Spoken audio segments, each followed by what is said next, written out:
On September 11th, 2006, thousands from all over the world gathered in New York City, New York.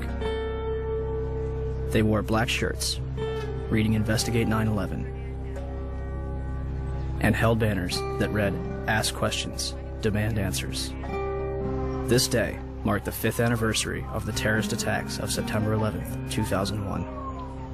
Although the 9/11 Commission report had been published over 2 years prior, many Americans and citizens worldwide remained convinced that the truth was being withheld from the public.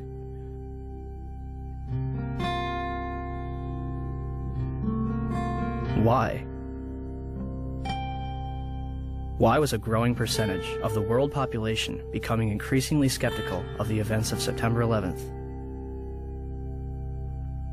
Was it a natural inclination towards believing the worst about the United States government? Or was it a legitimate concern that only grew more powerful with time? The 9/11 Truth Movement includes academics, engineers, physicists, firefighters, intelligence officials, and some of the very people whose lives have been shattered since September 11th. Were they all delirious? You should not be here. No, you got it all wrong. We're honoring the fallen heroes from 9/11. As are we. No, you're not. No, you are not. I feel so uncomfortable. I'm sorry. That next year, I'm not coming here. Or were they a concerned group of individuals taking the necessary steps to prevent the United States from slipping into its darkest era yet? Was September 11th a surprise attack on America by 19 Islamic terrorists? Or something else entirely?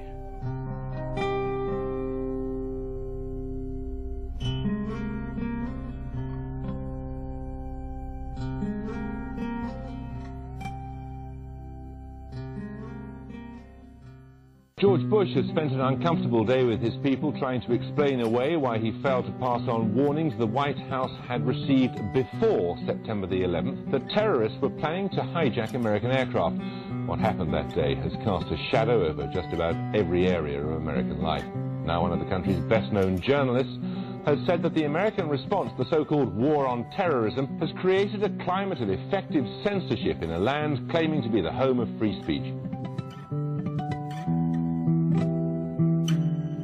There's never been an American war, small or large, in which access has been so limited as this one. The belief runs so strong in both the political and military leadership that those who control the images will control public opinion. Does it suggest that there was somebody on the inside? He kind of compared it to the Godfather story, you know, where the gun was placed in the men's room. There is also a possibility this could be some kind of inside job.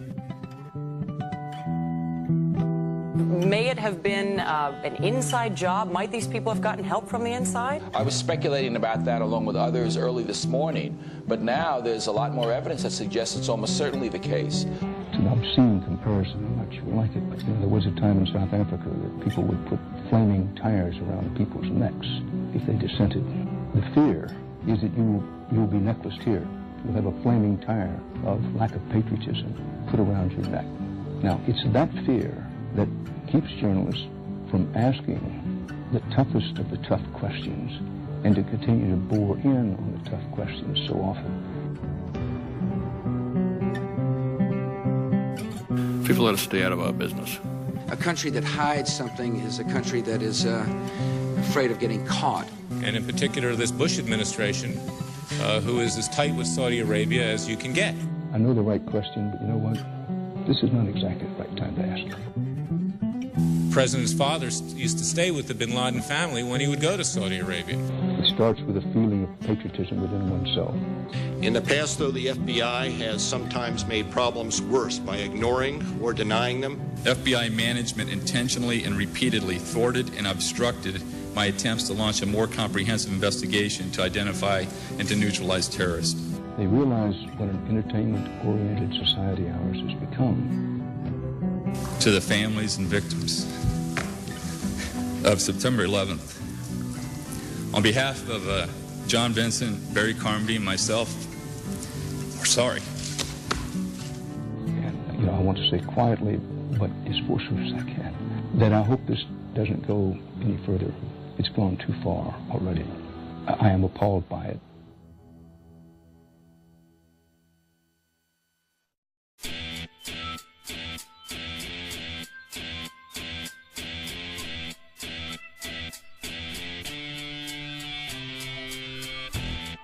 On September 13th, the United States government declares that it has overwhelming evidence that bin Laden is responsible for the attacks. The Taliban offers to hand over Osama bin Laden if the United States can provide evidence. Our position in this regard is that if America have evidence and proofs, they should produce it, and we are ready for the trial of Osama bin Laden in the light of evidence. Are you willing to hand Osama bin Laden to the United States or not? No. Without evidence, no. September 23rd, 2001. States. The Secretary of State said the administration would soon be able to document its case in public against the Al-Qaeda network and Osama bin Laden. And I think it'll be persuasive. By the next day, the White House was already backpedaling. But is there any plan to present public evidence so that, the average citizen, not just Americans, but people all over the world, can understand the case against bin Laden? I think as Secretary Powell said, there's hope to do that and to do so in a timely fashion over some course of time. But I think the American people also understand that there are going to be times when that information cannot immediately be forthcoming, and the American people seem to be accepting of that. It seems as though you're asking everyone to trust you. This information has yet to be provided to the public. Instead of taking credit, bin Laden denies involvement in the attacks 3 times. December 13th, the Department of Defense releases a videotape allegedly discovered in a house in Jalalabad, Afghanistan. Osama bin Laden describes the attacks along with Khaled al-Harbi. American mainstream media and even President Bush would portray this videotape as absolute proof of his guilt. International establishments question the authenticity of the tape. December 26th, 2001. A Taliban official claims that he has attended the funeral of Osama bin Laden. The next day, a video believed to be recorded on November 19th is broadcast, in which bin Laden praises the attack, but takes no responsibility. The next bin Laden video would not appear until October 29th, 2004, days before the presidential election. The video is described as the clearest claim of responsibility for 9/11.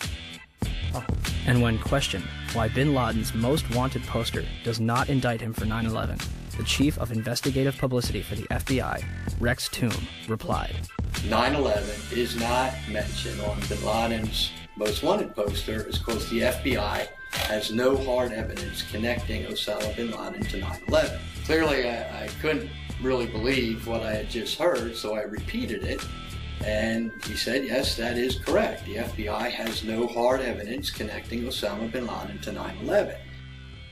What evidence do they have?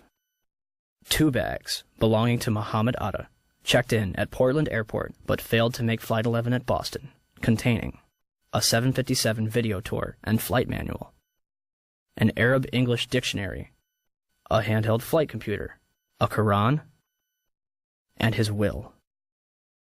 Why would Atta take his will onto a plane that would be destroyed in a fiery inferno?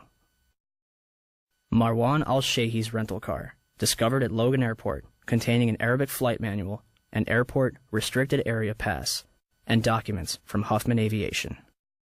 Nawaf al-Hazmi's rental car, discovered at Dulles Airport, containing Muhammad Atta's instructions, a check for a flight school in Phoenix, 4 drawings of a 757 cockpit, a knife, and maps of Washington and New York. Satam al-Sakami's passport, discovered below the Twin Towers. Well, Dan, not far from here, a passerby found the passport of one of the hijackers. How does a passport fly out of a man's pocket through a 400-mile-per-hour airplane crash, survive 9,000 gallons of jet fuel, and land intact on a sidewalk 1,000 feet below? Mahed Maked and Nawaf al-Hazmi's ID cards discovered in the wreckage at the Pentagon. An ID, Saeed al-Ghamdi's passport, Ahmed al-Nami's driver's license, passport photos, and a business card found in Shanksville. The list goes on. A former high-level intelligence official commented to New Yorker magazine, "Whatever trail was left deliberately for the FBI to chase."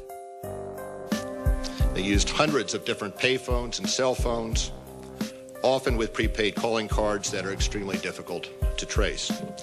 And they made sure that all the money sent to them to fund their attacks was wired in small amounts to avoid detection. Small amounts? Lieutenant General Mahmoud Ahmed, the director of the Pakistani Inter-Services Intelligence Agency, the ISI, was reported to have wired $100,000 to Muhammad Atta in August 2001. This transfer was facilitated by Saeed Sheikh, the man who allegedly kidnapped and murdered Wall Street Journal reporter Daniel Pearl, who is investigating the ties between the ISI and Islamic militants. And the Pakistanis, of course, if you know your history, have only been a couple of degrees of separation away from the so-called Al-Qaeda hijackers. The ISI has had a long-standing relationship with the Central Intelligence Agency, dating back to the 1980s with the establishment of the Mujahideen in Afghanistan, which would evolve into Al-Qaeda. I focus in on the wire transfer that General Mahmoud Ahmed wired to Muhammad Atta right before 9/11. That's pretty crucial because General Mahmoud Ahmed was actually meeting with key Washington, D.C. insiders, Senator Bob Graham, Porter Goss, the future director of CIA, on the morning of 9/11. And he has a relationship not only with the CIA, but with Dick Armitage at State Department, Mark Grossman at State Department. Yes. Are you aware of the reports at the time that ISI chief was in Washington on September 11 and on September 10, $100,000 was wired from Pakistan to these groups here in this area? And why he was here? Was meeting with you or anybody in the administration? I have not seen that report, and he was certainly not meeting with me. Yes? In the White House transcript of this exchange, which is delivered to the press, the information about the ISI is censored. Bob Graham and Porter Goss will later co-head a joint inquiry which publicly claims that the Bush administration received absolutely no intelligence that could have prevented the attacks. The meeting begins at 8 a.m. over breakfast at the Capitol building and lasts through Flight 175's impact with the South Tower. During his visit, which began on September 4th, Ahmed would also meet with the present CIA director, George Tenet. A month later, after reports of the transfer between himself and Atta, Mahmoud Ahmed retires from the ISI. The 9/11 Commission report will later conclude that they saw no evidence that any foreign government or foreign government official supplied any funding. The Commission decided not only to omit the information, but to deny it entirely. On page 172 of your report, the 911 report, you state, quote, "The U.S. government has not been able to determine the origin of the money used in the 911 attacks. Ultimately, the question is of little practical significance," end quote. How can you state that the question of who bankrolled the deaths of 3,000 American people on September 11th is, quote, of little practical significance? Because it costs so little money. That's the awful thing about it. It costs less than $500,000. That's why it was so hard to trace. We were able to find pieces of the $500,000, but it came in very small pieces. And you said earlier $500,000 to do the 9/11 operation. Well, we know that $100,000 was wired to Muhammad Atta directly from the head of Pakistani ISI. Well, I'm not aware of $100,000, but Pakistan, I think, is the most dangerous country in the world. Why was there such a vested interest in covering up the transaction between the ISI and Muhammad Atta? And let's talk about that wire transfer, because Governor Kaine had no basis for denial, because the FBI and the Wall Street Journal confirmed the General Mahmoud Ahmed wire transfer I'm talking about. But the 9/11 Commission deliberately said that funding is not important and assigning blame is not important to them, but it is to us. As if their funding was not suspicious enough, a number of hijackers reportedly trained at U.S. military bases. As hard as this is to believe that two of the alleged terrorists involved in what happened on Tuesday may have attended schools run by the U.S. military. Now, this is according to a senior defense official. Ahmed al-Nami, Ahmed al-Ghamdi, and Saeed al-Ghamdi listed their address on both driver's licenses and car registrations as the Naval Air Station in Pensacola, Florida. Mohammed Atta reportedly graduated from the U.S. International Office School at Maxwell Air Force Base in Alabama. In response to a Freedom of Information Act, Captain Jason Taylor confirmed that a Mohammed Atta trained there between 1998 and 1999, but did not verify if it was the same person. Abdulaziz Al-Amari attended Brooks Air Force Base in San Antonio, Texas. Saeed al-Ghamdi and others attended the Defense Language Institute in Monterey, California, as confirmed by Lieutenant Colonel Steve Butler, Vice Chancellor for Student Affairs. American media ceases investigation when the Air Force says, "We are probably not talking about the same people." Two of the hijackers, Nawaf al-Hazmi and Khalid al-Madar, rented an apartment from and lived with an FBI informant. Curiously, a number of them were reported to still be alive after the attack. Finally, we were led to believe that the alleged hijackers were fundamentalist Muslims spending their final days preparing for paradise. Yet, in the week before the attacks, a number of them would drink, visit strip clubs, and solicit prostitutes. By all accounts, Atta and his cousin kept to themselves, except for last Thursday at this bar in Hollywood, Florida. It's believed both men came in, drank heavily, and then refused to pay the bill. And the guy got very, very offended, and he said to me, "Oh, I can pay my bill. I'm an airline pilot." And I was like, okay. Mahed Maked is spotted several times at a porn shop. Hamza al-Ghamdi ordered a porno in his hotel on September 10th. The mayor of Paterson, New Jersey, states that they are spotted more at go-go clubs than at mosques. Regardless of their actions, some of the hijackers' presence was known as early as 2000. What did we know? When did we know it? That's what some congressmen are asking now, and asking quite loudly. Did we know the year before 9/11 that one of the hijackers was a terrorist threat? Army Lieutenant Colonel Anthony Schaefer has gone public with his charge that Able Danger, a military intelligence project he worked with in 2000, identified Mohammed Atta, even pulled up his picture along with 3 other 9/11 hijackers as possible al-Qaeda members. We found the identities of 4 of the 9/11 hijackers prior to 9/11. But he says beginning in September 2000, 3 meetings he set up with the FBI were each canceled by military lawyers. Schaefer also says he remembers telling then 9/11 Commission staff at a meeting in Afghanistan about Atta and what the intelligence unit found back in 2000. And he was surprised that it did not show up in the Commission's report. I'm told confidently by the person who did move the material over that the 9/11 Commission received 2 briefcase-size containers of documents.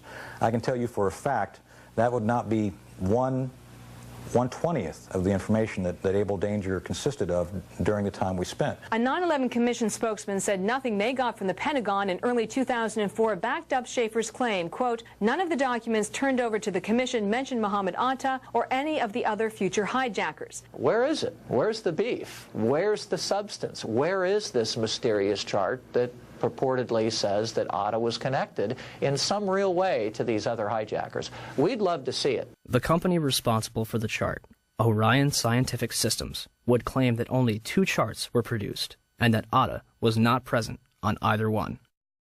Throw them all out, John. These are all the charts. Spread them out. These are all Orion-produced charts. These charts were all done by the data mining efforts. So the Orion Corporation lied to the Senate Judiciary Committee staff. All data mining efforts, and yet the company said to the Senate Judiciary staff, "We don't have any of those charts. They're not ours." Well, here they are. and their logos are on each one of them. Well, Mr. Chairman, at least 2 of the 5 people that were going to appear today were threatened with removal of their security clearances if they continue to talk about this. This is going back. Are you at liberty to identify who those 2 are? I will to you. I'd rather do it privately since the Defense Department has chosen not to allow anyone to testify, but I will provide that information to the committee. For the life of me, I don't understand why, as I understand it, I stand corrected if I'm wrong, but I understand the witnesses we assumed we were going to get to hear from the Defense Department have been pulled. They may be or may not be in the room, but have been instructed that they cannot testify. I think that's a big mistake. This is actually a chart of Al-Qaeda and the various cells around the world. Much of this data, most of it was obtained prior to 9/11 by the work of Able Danger. As you see, there is an actual photograph of Muhammad Atta. What does that depict generally? It depicts the organizational and activity associations of Al-Qaeda operatives that were involved in 9/11 and related events. And at the time, if the commission had looked into this in early 2004, the charts that had Muhammad Atta on it still existed. There was a chart in Mr. Smith's office. There was the chart that still should have been in the Defense Intelligence Agency because it wasn't destroyed within Lieutenant Colonel Schaefer's files until the spring of 2004. The same with the chart that Mr. Smith had. Our support to Able Danger became severely restricted and ultimately shut down due to intelligence oversight concerns. I was supported vigorously by both the LEWA and the INSCOM chain of commands, and we actively worked to overcome this shutdown for the next several months.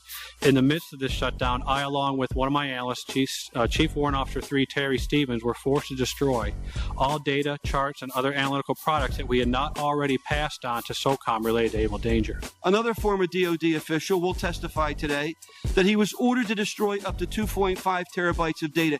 Now, I don't know what a terabyte of data is, so we contacted the Library of Congress. It's equal to 1/4 of all the entire written collection that the Library of Congress maintains. Are you in a position to evaluate the credibility of Captain Philpott, Colonel Schaefer, Mr. Westphal, Ms. Preissler, Mr. J.D. Smith as to their credibility when they say they saw Muhammad Atta on a chart? Yes, sir. I believe them implicitly. Lieutenant Colonel Tony Schaefer, who was the first member of Able Danger to go public, has now been told in writing by the Defense Intelligence Agency that he can't speak to members of Congress or their staff without prior approval. And now a security clearance, which allowed him to deal with classified information, has been pulled. The congressman says Schaefer has been gagged, punished for speaking up. The official response to Able Danger began in September 2005 with a letter from 9/11 Commissioner Slade Gordon to Senator Arlen Specter. Gordon concludes by saying that since Condoleezza Rice, President Bush, and the White House denied that Able Danger identified the 9/11 hijackers, it never happened. A 6-month investigation by the Senate Intelligence Committee concluded in December 2006 that Able Danger did not identify Muhammad Atta or any other 9/11 hijacker. Can we be certain that the hijackers were radical Muslims on a suicide mission? Or is there a possibility that they were trained, funded, and protected in our own country? Major Deskin? Yes, ma'am, Sergeant Rorta. Yes. I'm just letting you know for information we're having an exercise, SF exercise. We're having a comm out. Okay. Guys. Happy, thanks. All right, thank you. Back. Between September 2000 and June 2001, the Federal Aviation Administration, FAA, would scramble fighter jets to intercept errant aircraft 67 times. Interceptions are routine and usually occur within 10 minutes of a sign of trouble, such as permanently losing radio contact and transponder signal or flying off course. On the morning of September 11th, according to official accounts, 4 commercial airliners would be off course and out of communication, and not one of them would be intercepted. How is it that on 4 separate occasions on one day that $1 trillion military and intelligence infrastructure could fail? Never did in anybody's thought process about how to protect America did we ever think that the evildoers would fly not 1, but 4 commercial aircraft into precious U.S. targets. Never. I don't think anybody could have predicted that these people would take an airplane and slam it into the World Trade Center, take another one and slam it into the Pentagon. Nobody in our government, at least, and I don't think the prior government that could envision flying airplanes into buildings on such a massive scale. But that turns out not to be true. U.S. military planners did envision and practice those very scenarios.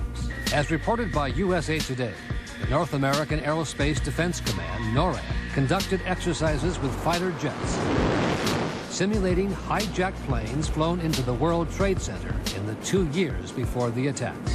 Pentagon planners also envisioned the attack on the Pentagon 5 months before it happened. According to this April 2001 Pentagon email, Air Force officials wanted a war game, having a terrorist group hijack a commercial airline and fly it into the Pentagon. The idea was to check response times to launch fighter jets. But according to the Pentagon email, the plan was ultimately rejected by senior Pentagon officials as too unrealistic. Still to come are questions, big questions, about NORAD's response on the day of the attack. Why, despite all the exercises and the planning, Peter, jet fighters were not in place anywhere near New York or Washington. Quite an amazing story. Many thanks, Brian. Brian Ross. One drill, called Amalgam Virgo, was conducted on June 1st and 2nd, 2001, and simulated successful terrorist attacks. Its purpose was to focus on unconventional threats, including an airborne hijacking. One plan would simulate the hijacking of a commercial airliner, which would be crashed into the Capitol. The second part of the exercise, which was planned but not executed before 9/11, involved 2 planes with actual pilots on the flight deck. FBI agents would hijack the planes and divert them to secure locations. And on its cover, Osama bin Laden. In fact, multiple war games were underway on 9/11 itself. The question was, we had 4 war games going on September 11th, and the question that I tried to pose before the Secretary had to go to lunch was whether or not the activities of the 4 war games going on September 11th actually impaired our ability to respond to the attacks. The answer to the question is no, did not impair our response. In fact, General Eberhart, who was then the commander of North American Aerospace Defense Command, as he testified in front of the 9/11 Commission, I believe he told them that it enhanced our ability to respond. There were 2 CPXs. There was 1 Department of Justice exercise that didn't have anything to do with the other 3, and there was an actual operation ongoing because there was some Russian bomber activity up near Alaska. So, did the war games ultimately help or hinder our response? September 11th was day 2 of Vigilant Guardian, an exercise staged by the Joint Chiefs and NORAD, which simulated hijacked planes in the northeastern United States. Vigilant Guardian is a branch of Global Guardian, a mass Armageddon exercise being conducted at Offutt Air Force Base in cooperation with NORAD. Originally scheduled to take place in late October, Global Guardian was moved to September. The exercise is reportedly canceled after the second Twin Tower is hit. 3 E-4B Doomsday planes remain airborne. 2 government sources familiar with the incident tell CNN it was a military aircraft and say the details are classified. This comparison of the CNN video and an official Air Force photo suggests the mystery plane is among the military's most sensitive aircraft, an Air Force E-4B. The E-4B is a state-of-the-art flying command post, built and equipped for one reason: to keep the government running no matter what, even in the event of a nuclear war. Ask the Pentagon, and it insists this is not a military aircraft, and there is no mention of it in the official report of the 9/11 Commission. The Pentagon, the Secret Service, and the FAA all say they, at least for public consumption, have no explanation of the giant plane over the president's house, just as the smoke began to rise across the river at the Pentagon.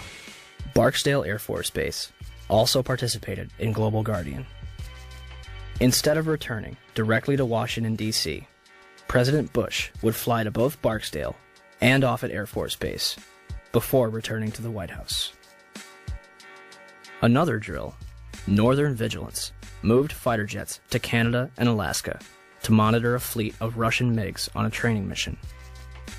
Northern Vigilance also placed inputs onto military radar screens.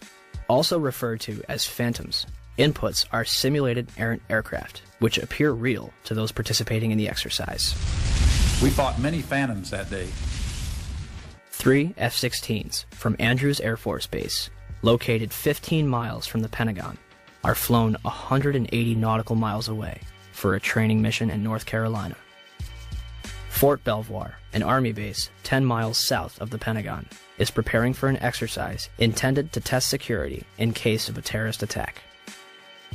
Employees in the Office of Emergency Management on the 23rd floor of World Trade Center Building 7 continue preparations for Tripod, a biological attack drill scheduled for September 12th. Finally, the National Reconnaissance Office in Virginia begins a drill at 8:45, conducted by a team from the CIA, in which a plane crashes into their building. Also, a number of war games were being conducted that have yet to be fully disclosed. Ask about the war games that were planned for 9/11. Commissioner Gorelick. Could you please be quiet? We have only a few minutes with General Myers. I'd like to ask a question. General Myers, I'm sorry. I would ask, please, people in the audience to be quiet if you want to stay here. Sir, this commission has not answered my questions. I'm walking out. It's a farce. I will. Thank you. So let me get this straight. On the morning of 9/11, the United States is running drills in which hijacked aircraft go in and out of radar, fighter jets are flown out of the United States, and planes are crashed into buildings. What a coincidence. And in terms of what motivated me to bring all the aircraft down, as you see one thing happen, that's an accident. When you see two of the same thing occur, it's a pattern. But when you see three of the same thing occur, it's a program. And so at that point, I decided to bring all the aircraft down. And so, at 9:45, all airborne planes were forced to land. This order applied to all civilian aircraft. Certain military planes were allowed to remain airborne. By 12:16 that afternoon, the FAA managed to ground over 4,000 planes without incident. During the time that the airplane coming in to the Pentagon, there was a young man who would come in and say to the Vice President, the plane is 50 miles out, the plane is 30 miles out. And when it got down to the plane is 10 miles out, the young man also said to the Vice President, do the orders still stand? And the Vice President turned and whipped his neck around and said, of course the orders still stand. Have you heard anything to the contrary?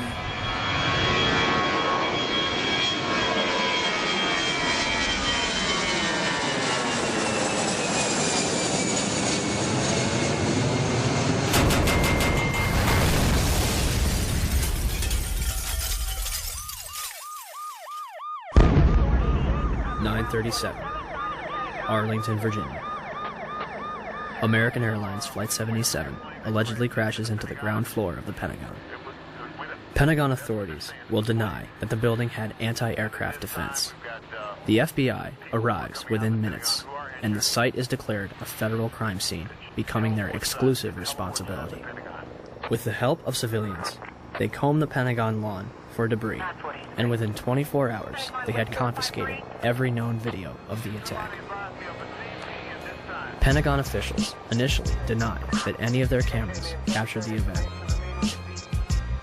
However, on March 7, 2002, 5 images taken by a security camera from across the heliport are released. For years, these 5 frames were the only public footage of the Pentagon attack. This would change on October 14, 2004, when Scott Bingham would file a Freedom of Information Act lawsuit requesting videotapes that captured the impact of Flight 77. Special Agent Jacqueline McGuire of the FBI located a CD-ROM that contains copies of 2 time-lapse recordings made by security cameras. Released on March 16, 2006. A video taken from a Citgo gas station, which is open only to Pentagon employees. Released on September 15, 2006. And the Doubletree Hotel in Arlington, Virginia. Released on December 7, 2006. Agent McGuire concluded that the FBI possessed 85 videotapes that might be potentially responsive. As of this date, we have no clear images of what happened at the Pentagon on the morning of 9/11. The official story goes as such. American Airlines Flight 77 was taken over by 5 hijackers, led by Hani Hanjour. Hanjour entered the United States in 1996 to become a professional airline pilot. He would not complete a single course. It's kind of a waste of time. He wouldn't show up for flights on time, didn't do his homework.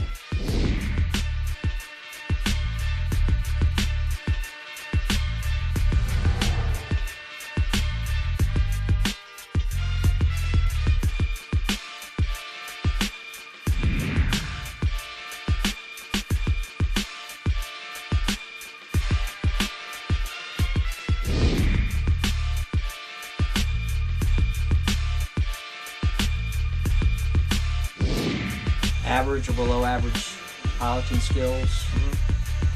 English was very poor, uneventful from our perspective.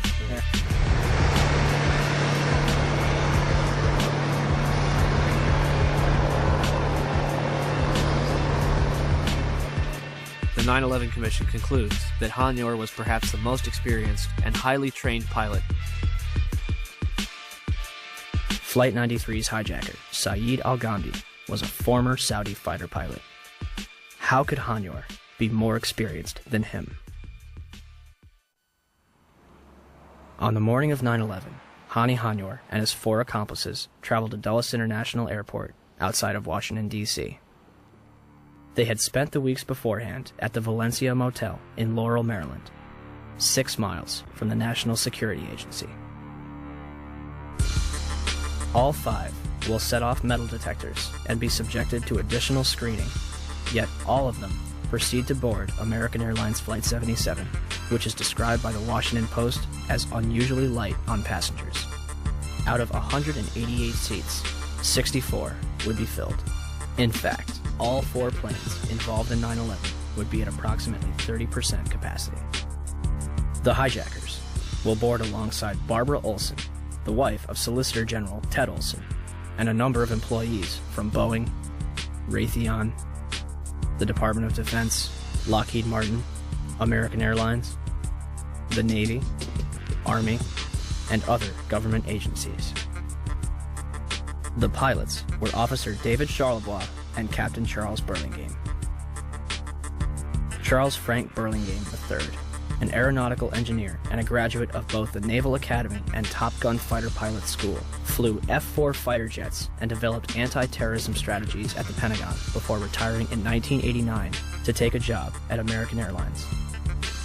He would remain active in the reserves and anti-terrorism exercises until 1996. His Boeing 757 would be crashed into the very section of the Pentagon he used to work in. The hijackers would have only moments to subdue both Charlebois and Burlingame, remove them from the cockpit, and retain control of the airplane.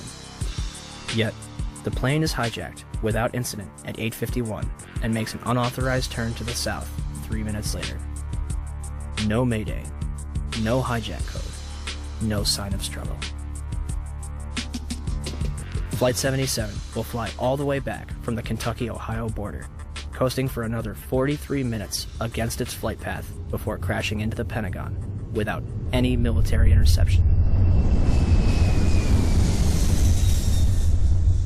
Had Hani Hanjour wanted to inflict maximum damage, all he had to do was continue his trajectory and nose down into the roof of the Pentagon.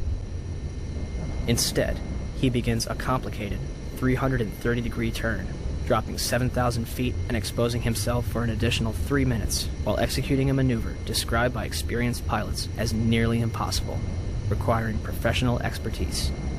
In essence, an amateur pilot, considered a waste of resources by instructors, who was unable to control a small Cessna in August 2001, executed this nearly impossible maneuver in a 757 with skilled precision a month later. Todd Lewis is working radar at Dulles Airport. One of my colleagues saw a target moving from the northwest to the southeast. And it was just a countdown, 10 miles west. And she notified the supervisor. 9 miles west. But nobody knew that was a commercial flight at the time. Nobody knew that was American 77. What did you think? It was a military flight of some kind? I thought it was a military flight. I thought that Langley had scrambled some fighters and... It was almost a sense of relief. This must be a fighter. Maybe one of them got up there. It was really moving fast. It was moving very fast, like a military aircraft might move at a low altitude. This must be one of our guys, sent in, scrambled to patrol our capital. The 757 will descend over Columbia Pike, flying adjacent to the Sheraton Hotel, Virginia Department of Transportation, Navy Annex, and fly past the Citgo gas station before crossing Washington Boulevard. 5 light poles are knocked out of the ground. One reportedly strikes a Washington, D.C. taxi, driven by Lloyd England. Flight 77 manages to hit the only section that was reinforced to withstand a terrorist attack, including reinforced steel and blast-resistant Kevlar windows an 1.5 inches thick. The renovation, planning for which had begun in 1991, was only days away from completion. Had the plane struck anywhere else, the casualties and damage would have been far greater. An area that normally would have housed up to 5,000 occupants yielded 125 casualties. The Pentagon's outer wall had a hole approximately 20 feet in diameter on the first and second floor, and visible damage 90 feet across the first floor. I would say if it was 16 feet diameter, 20 feet tops, that's what would start me so curious. As I was trying to find something, there was no marks on the grass.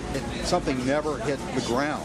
It didn't hit the heliport. I mean, it was a precision or awfully lucky hit. I mean, I don't know how it didn't bounce. I don't know how it hit directly in the side of the building without touching the ground, going as fast as it obviously was going. But I can't believe the thing is more than a garage door. And again, the classic airplane crash has wreckage. I mean, they found the axles from the Ryder truck in Oklahoma City. I can't believe they can't find an engine. Opinions differ at this point. People that believe a 757 hit the Pentagon, and people that don't. Those that believe a 757 did hit are fueled by the damage path,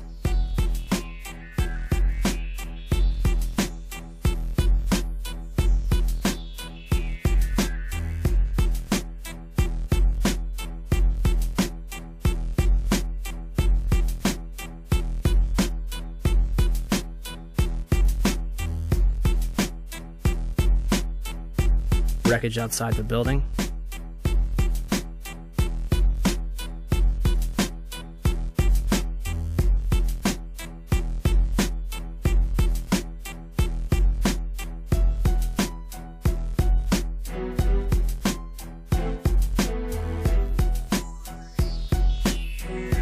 and eyewitness testimony.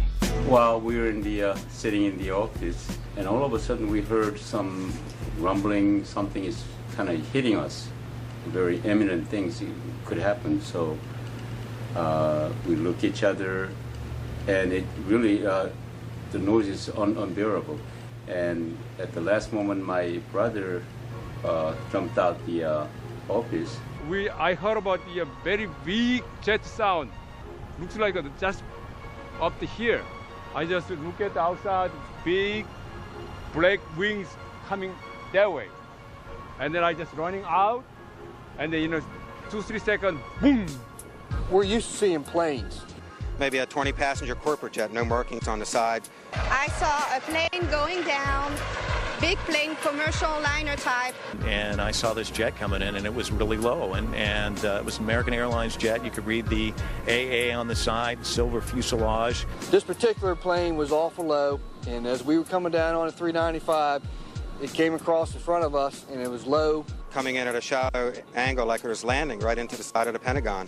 It just happened. It was really amazing.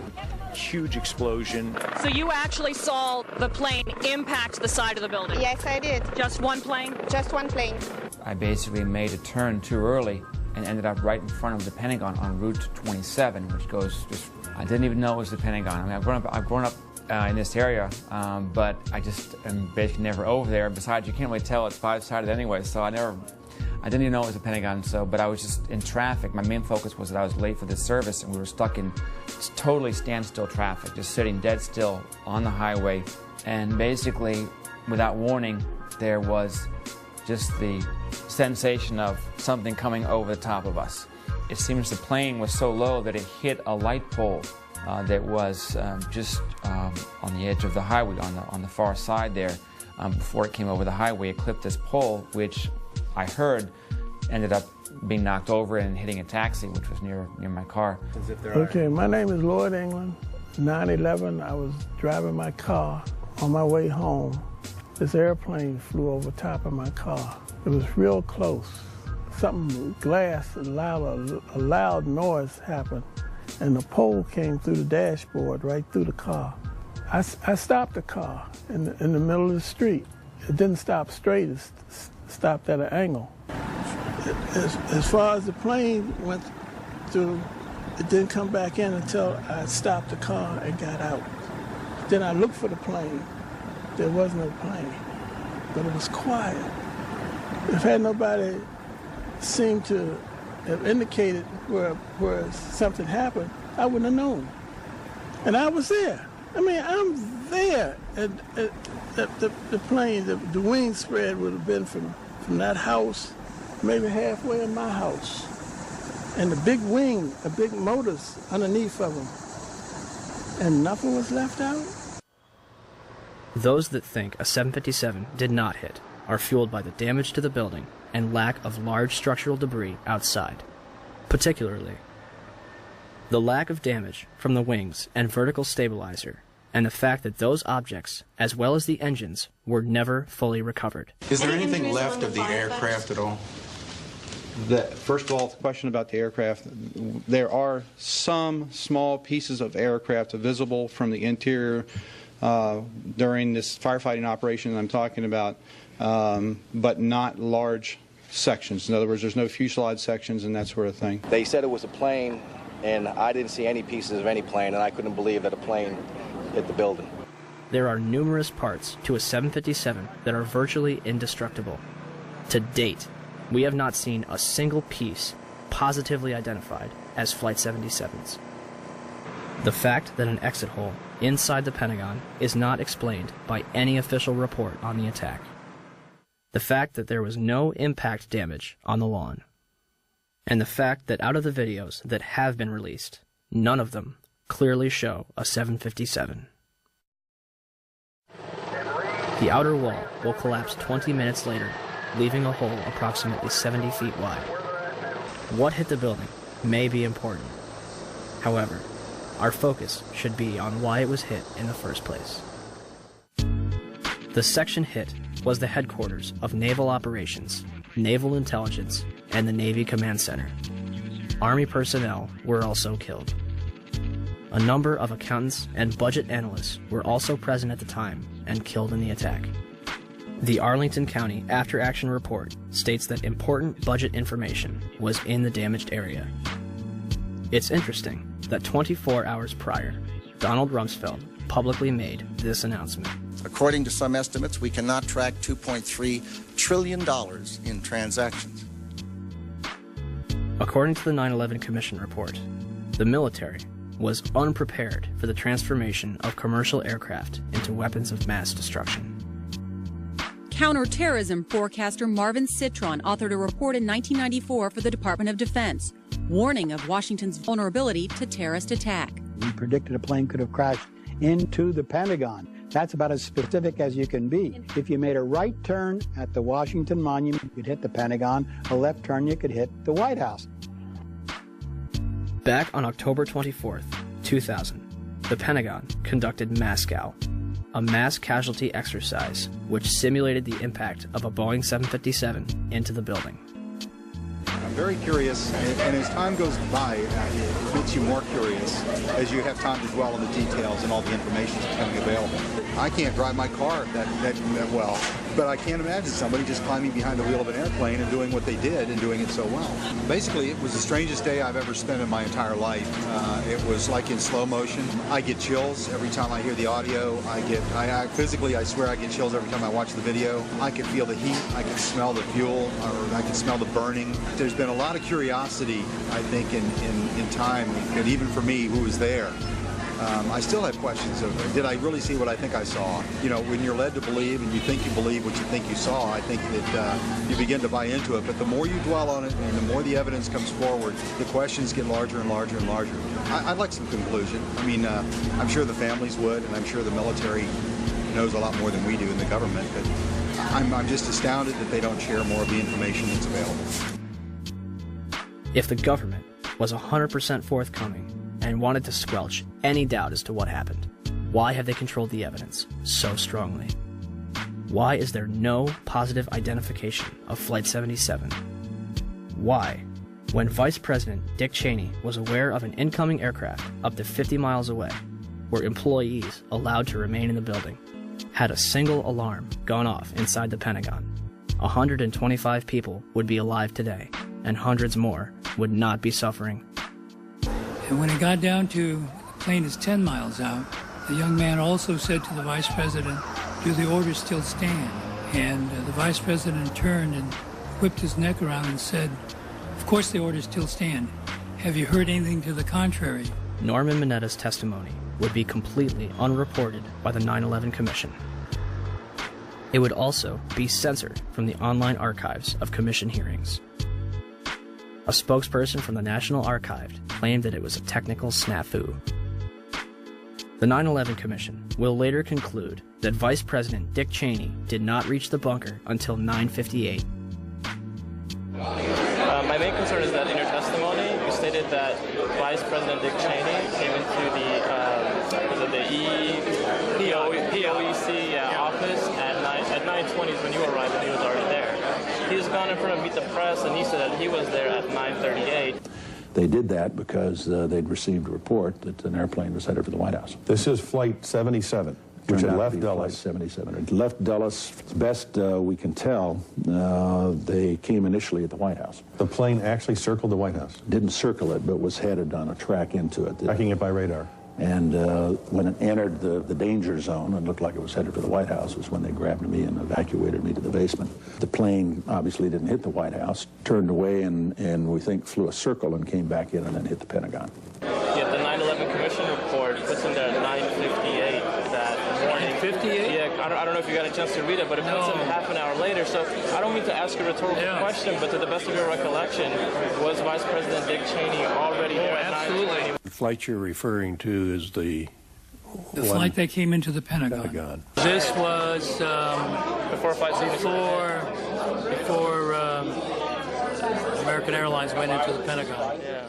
Norman Mineta was in the bunker with Cheney, and so the fact that that wasn't in the 9/11 Commission report was rather odd, don't you think? Yeah. Who was that young man? Did anybody ask who that young man was? How could Dick Cheney, or anyone in the administration, especially after an aide warned him a plane was 50 miles out and 2 planes had already struck the World Trade Center, allow the Pentagon to be struck? You know, am I prepared to believe that Dick Cheney would be capable of knowing about this kind of attack on the Pentagon, for example, and allowing it to happen? Well, from what I know about Dick Cheney, yeah.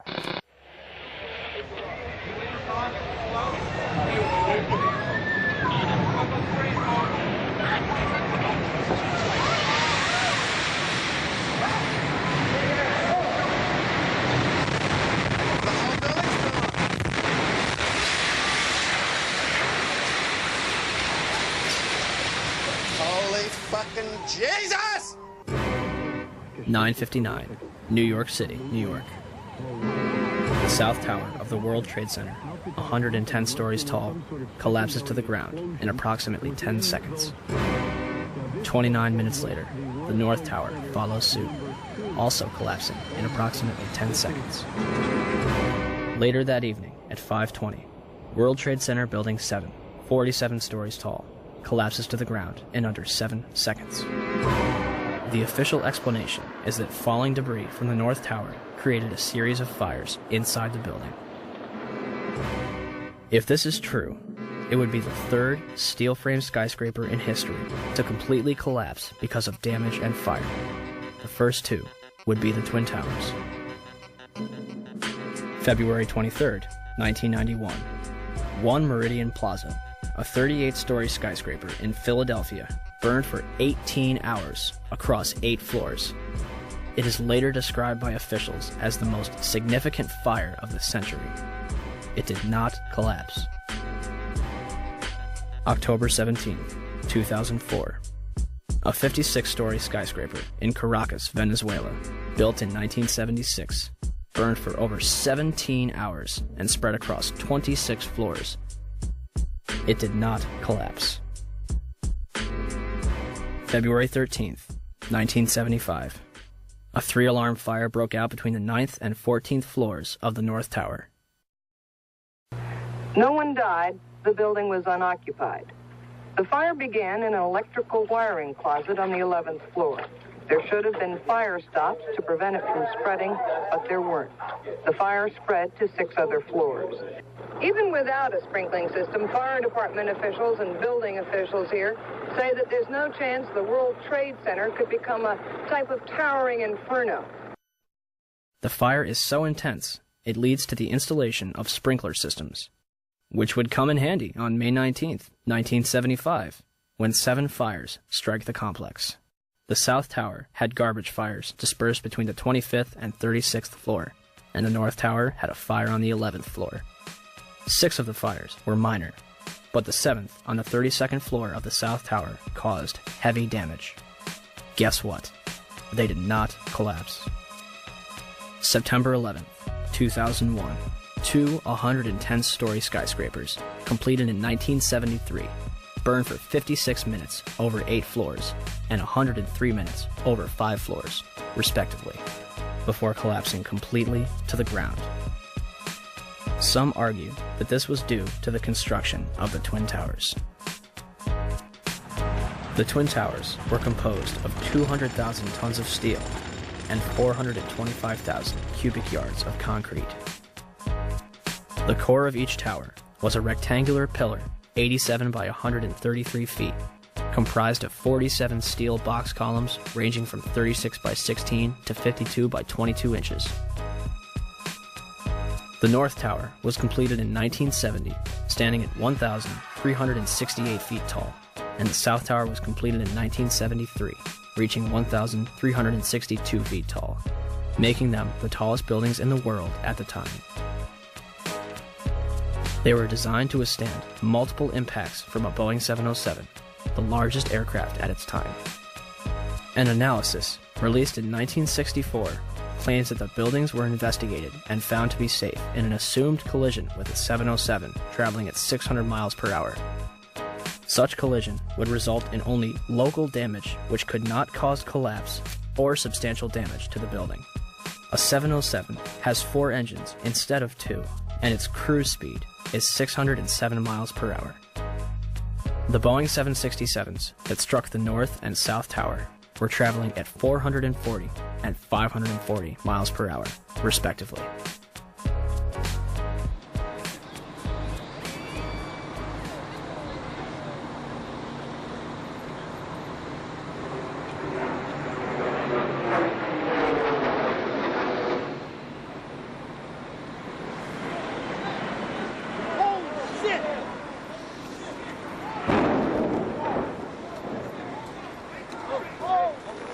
Breaking news on WCBS 880, right here, right now. I believe if we can get in touch with him, we have a witness who saw what happened at the World Trade Center. This apparently was a commuter plane that smashed into it with such force that the windows of the Pick-a-Bagel smashed with a big bang. Everybody was very frightened. Did you manage to see what kind of plane it was? No, I couldn't tell. It was a smaller plane. It looked like a smaller plane, but I couldn't tell.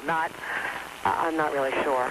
A medium-sized body plane with engines on both sides. Almost like a gray-black color in nature on the plane. I would say it wasn't a huge jet, but it was a plane that sounded like it was a fighter jet overhead. I work right next door at 74 Trinity Place. We heard the first one come in. I didn't know what it was. It sounded like a missile. Oh, my God, Ed, another plane just hit the World Trade Center. Another plane. It was a medium-sized plane. Unbelievable. It would appear, Jim, as if there's more smoke coming from the ground and we used to have another, things have fallen to the ground and are burning. And we One gentleman told me he was on the 65th floor standing next to an elevator when the elevator exploded and knocked him out of his shoes. Another woman said that she was working on the 49th floor and she's seen people in the stairwells with burns, broken arms. People are passing out of the stairwells from the heat. She says there's a lot of heat and smoke. It's a horrible scene here. I'm live at Broadway and Fulton. Allison Keyes, WCBS 880 News. All right, thank you, Allison. Basically, there's people running around down the street. All the glass panes that are on the bottom part of the World Trade Center are all blown out. When I first heard it and ran over to the window, it looked like there was fire on the bottom floor. Well, they're ahead there. And all of this, the world... Oh, wait. Oh, my God. Oh, my God, the building fell. Are you there? The building just fell. You said it sounded like the 4th of July. You heard a big explosion before the building fell? I saw it as it was happening, and it sounded as if you had 100 of those little black cat firecrackers and you lit them all off at once. That's what it sounded like. It sounded like the finale of the 4th of July over the East River. Oh, my We just witnessed some kind of secondary follow-up explosion. 10 o'clock Eastern Time this morning, just collapsing on itself. We have no idea what caused this. Almost looks like one of those planned implosions. As if a demolition team set off. When you see the old demolitions of these old buildings, it folded down on itself and it is not there anymore. If you wish to bring anybody who's ever watched a building being demolished on purpose knows that if you're going to do this, you have to get at the under infrastructure of a building and bring it down.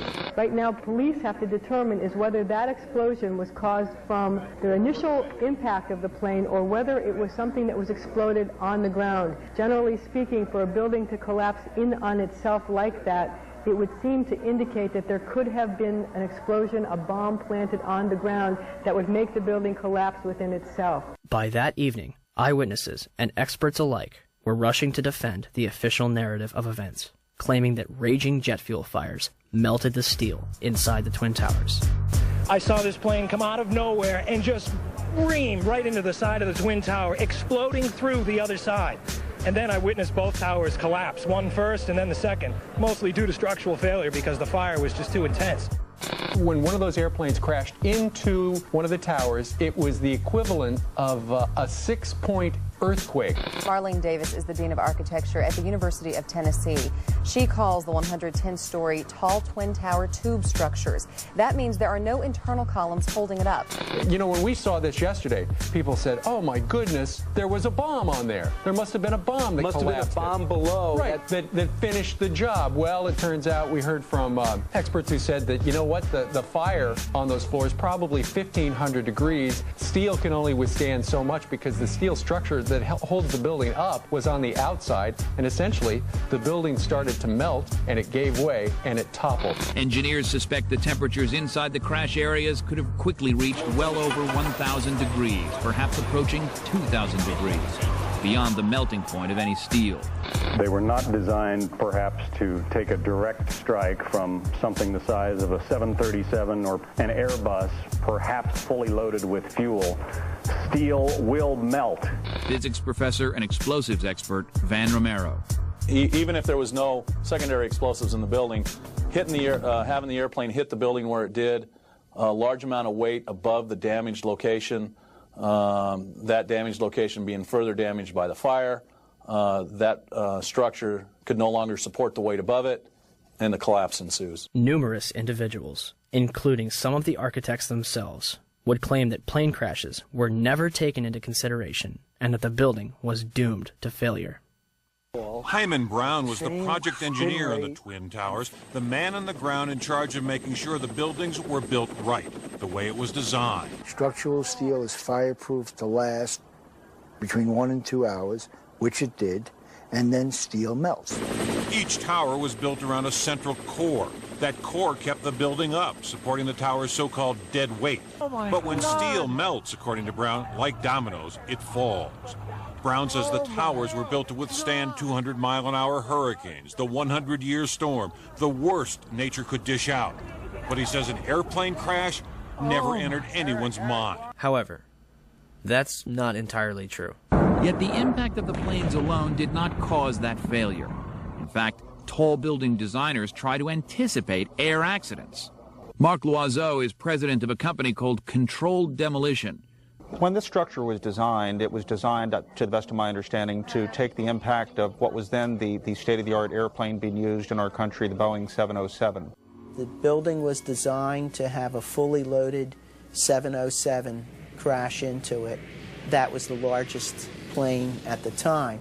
I believe that the building probably could sustain multiple impacts of jetliners because this structure is like the mosquito netting on your screen door, this intense grid, and the jet plane is just a pencil puncturing that screen netting. John Skilling, the World Trade Center's head structural engineer, told the Seattle Times after the 1993 bombing that if a plane struck the building, there would be a horrendous fire, but the building structure would still be there. On August 21, 2002, the National Institute of Standards and Technology, NIST, commenced their investigation.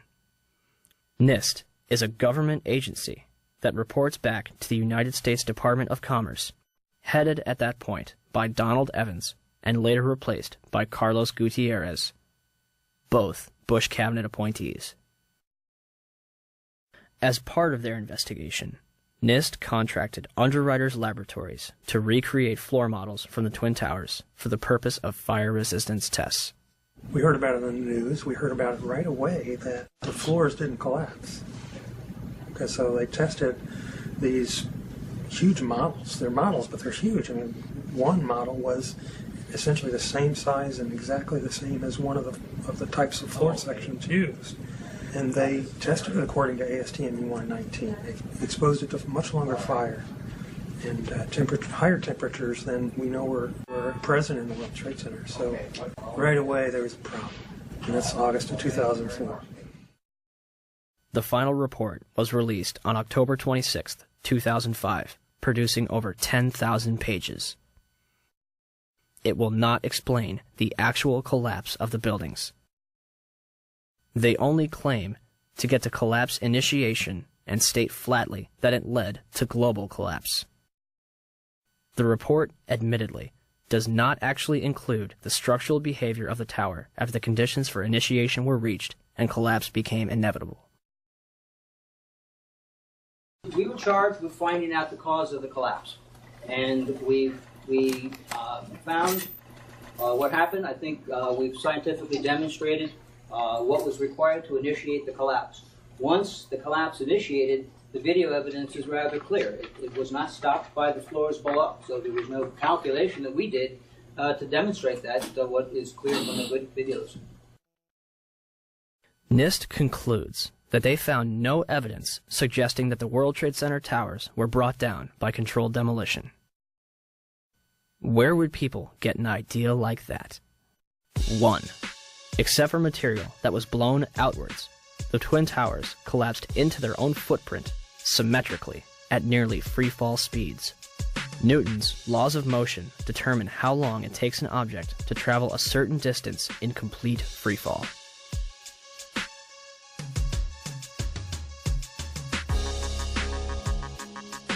In a controlled environment, an object dropped from the roof of either Twin Tower would reach the ground in 9.2 seconds. The 9/11 Commission report will state, at 9:58, the South Tower collapsed in 10 seconds. Even NIST says the tops of the buildings came down essentially in free fall. Judge for yourself.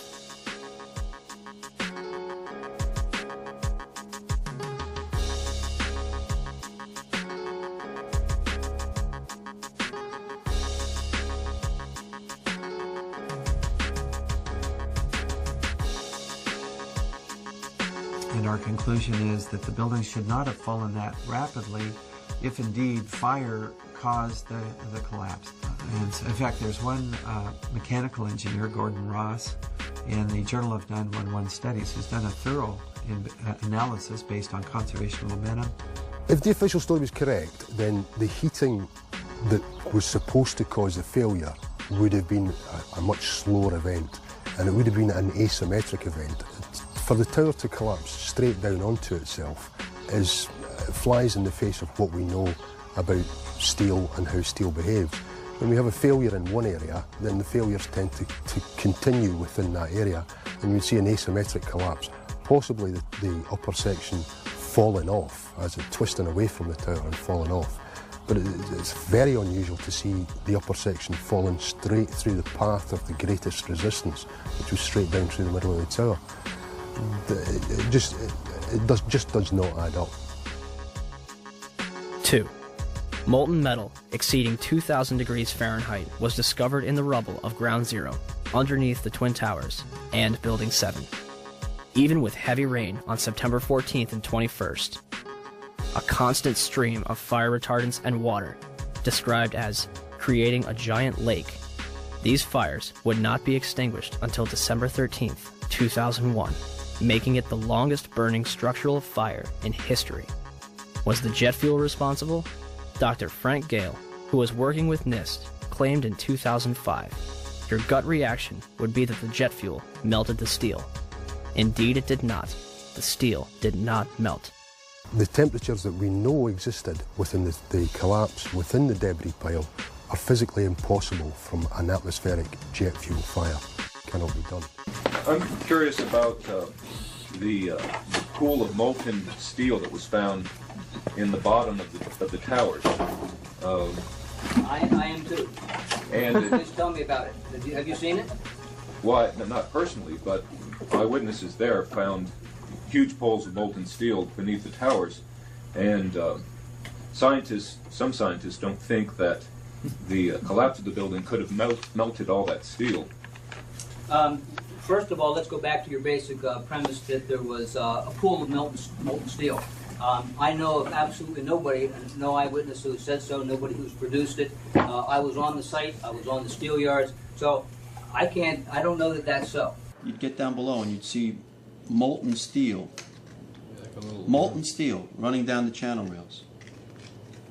Like you're in a foundry.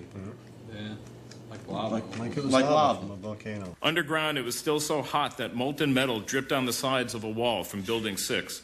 However, they do hit hot spots occasionally, and everything stops. There were fires of 2,000 degrees Fahrenheit below the ground. I don't know that that's so. There's video of it. Melted around 2,600 degrees Fahrenheit. I think it's probably pretty difficult to get that kind of temperatures in a fire. Well, NASA pictures, thermal images showed those sorts of temperatures in the basement. Would you send them to me? Okay. My name is Mark, and I'm the individual who was questioning Dr. Gross, and he asked me to email to him those thermal images. When I approached him after his talk to get his email address for that purpose, he refused to provide it to me. I think this is important because it reveals the attitude of the NIST investigators, which is one of willful ignorance of what really happened on 9/11. As well as the molten metal in the debris, it was also observed prior to the South Tower's collapse.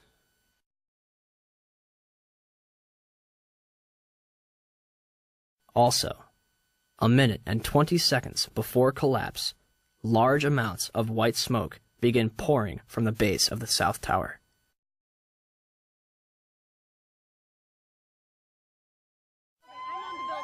Three, the concrete, and in fact, virtually everything except the metal inside the Twin Towers was pulverized as the building collapsed.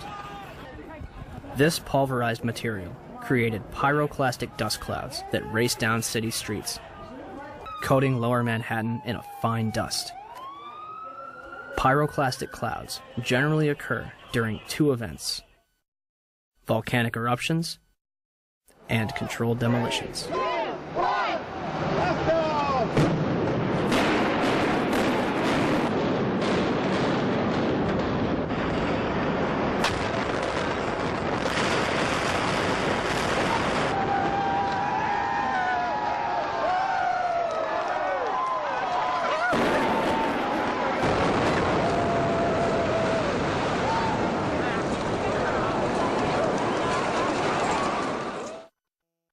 Four, steel beams weighing up to 200,000 pounds were thrown laterally up to 500 feet. A cross-section from the World Trade Center weighing approximately 300 tons was embedded in the southeastern corner of the American Express building. This piece would have had to travel at least 390 feet, maintaining enough kinetic energy to embed itself in the corner of the building. What we should have seen in the debris pile was a pyramidal shape. If it had been a gravity-driven collapse, we would have seen a roughly pyramidal shape or a conic shape. What we actually did see was a massive ejection of dust and debris and large sections of steel from well away from the towers, tens of meters away from the towers. That's hard to see a reason for that within a gravity-driven collapse. 5. Firefighters and eyewitnesses reported a series of explosions before and during the collapses. And we heard the noise associated with an implosion. Secondary explosion on Tower 2. Some sort of explosive device. We're obviously having a bit of trouble right now maintaining our location because we just heard one more explosion. There was another major explosion. Do you know anything about those extra explosions we heard? No, I do not. Were they car bombs? I have no idea, ma'am. The street shook, and I heard like an explosion. Do you know if it was an explosion or if it was a building collapse? To me, it sounded like an explosion. We heard a very loud blast, an explosion. They were taking photographs and securing this area just prior to that huge explosion that we all heard and felt. Not clear now is why this explosion took place. When there was some sort of collapse or explosion, from street level, as though it had exploded up, a giant rolling ball of flame, and the firefighters screamed, "Run!" It was this blast of warm air. It wasn't hot. It was warm. And it picked me up and threw me up against the wall of the building that was... You were picked up off the ground? Physically picked up off the ground. I remember an explosion. At that point, I got knocked out. I don't remember anything. Then I got up, and I looked out the window because the windows exploded, and the street below caved in. And at that point, there was like fireballs coming up. An hour later than that, we had that big explosion from much, much lower. I don't know what on earth caused that. About 15 minutes after they made their entry, we heard a boom. I don't know if that was the infrastructure that was going or another explosion. Again, there has been a second explosion. John, just seconds ago there was a huge explosion, and it appears right now the second World Trade Tower has just collapsed. All of a sudden I heard rumbling, and we all started running away from it. The glass blew out and threw me onto the sidewalk, and I couldn't see for 20 seconds. It was like holy hell coming down them stairs. And then when we finally got to the bottom, they were coming out on the mezzanine level there. And another explosion came right from it, just everyone flying. We stuck on the stairs for a while. We finally got down to the lobby. Then we get to the lobby, it was this big explosion. So I was real lucky. I don't know what happened to the people behind me when that blast occurred. And it was actually on the 78th floor of the second tower, and was evacuating the tower, and experienced all these explosions and made his way back down. We presume because of the initial explosion there may have been secondary explosions as well that were detonated in the building by these terrorists. There was a secondary explosion, probably a device either planted before or on the aircraft that did not explode until an hour later. I heard a second explosion and another rumble and more smoke and more dust. I ran inside the buildings, the chandelier shook, and again, black smoke filled the air. Within another 5 minutes, we were covered again with more silt and more dust. And then a fire marshal came in and said we had to leave because if there was a third explosion, this building might not last. Eyewitnesses also reported that explosions had taken place in lower levels of both the North and South Tower. They were having coffee in the World Trade Center when the first plane struck. And all of a sudden it sounded like, I don't know where the subway is, but it sounded like a subway collision, a bomb, and it was just pounding, boom, boom, boom, and I literally thought the subway had exploded. And the ladies that are with me were in the World Trade Center in the first building and escaped through the lobby where they report they believe there was a bomb in the lobby. Just get out of the tunnel in the blue. The subway tunnel? Yeah. Yes, I was right there. I was down in the basement, came down, all of a sudden the elevator blew up, smoke. I dragged the guy out, his skin was hanging off, and I dragged him out, and I helped him out to the ambulance. And when I got up to the concourse level, it was just like, like gunfire, and then just 3 big explosions. And even the turnstile was burnt and was sticking up, and they just told us to run. I heard the first explosion, and the elevator blew up. And as we were coming out, we passed the lobby. There was no lobby. So I believe the bomb hit the lobby first, and a couple of seconds then the first plane hit. Firefighter John Schroeder arrived in the lobby of the North Tower shortly after the first plane struck. So we're standing there in the lobby, we're getting all together. All of a sudden, we hear... I look down to my right, and the elevator's exploded, something out of like a Bruce Willis Die Hard movie. People just come running out of the elevators, on fire, fireballed. I mean, it was like, what is going on here? Something's up here. I mean, the plane's up there, now there's fire down here. People run around all on fire. This is crazy. So we were heading up to the 24th floor of the stairwell, and all of a sudden we heard, Mayday, Mayday, second plane, second plane. Swift, we're looking at each other like, come on, second plane? There's no way there's a second plane. Within seconds, our building got rocked. We got bounced around in the stairwell like pinballs, man. And we just said, you know what? Time to go. We got down to the lobby, and everything was blown out, exploded. Everything was... And we were the only ones in the lobby now. We're going, wait a second here. Where is everybody? Because the building was coming down the outside. They moved the command post to World Trade Center, too. So now we're like, we didn't get no, where is everybody? We were in the lobby. It looks like everything was exploded. Everything was gone. We're like, what is going on here? We didn't know. We were like, this is crazy. But for every window in the lobby to be exploded, I mean, them windows were like as thick as forget it. They were 2-3 inch glasses. Come on. They exploded out of the lobby. Something. It wasn't from the jet fuel. No way. The elevators exploded. They were down from the lobby. The lobby was over here. That should never have happened. Something would happen there, and that wasn't. We came down. It looked like a bomb went off in the lobby. There was no fire. It just looked like a bomb went off. So, how was the largest and most puzzling architectural failure in history treated? The steel from the World Trade Center was mostly shipped overseas, eliminating any possibility of independent investigations. New York City's Department of Design and Construction contracted 4 companies for debris removal. Each was assigned a specific zone and controlled and monitored by a 3-person team. The operation was so controlled that in November, each dump truck used for removal of debris was fitted with a GPS locator. One driver took an extended lunch break and was dismissed from the job. By April 2002, over 185,000 tons of debris had been removed from Ground Zero. FEMA's Building Performance Assessment Team was not even granted access to Ground Zero. They were granted a tour of the site in early October, but were forbidden from collecting samples or examining blueprints. Out of hundreds of thousands of pieces of steel, 150 were preserved at Fresh Kills landfill, from where FEMA conducted its investigation.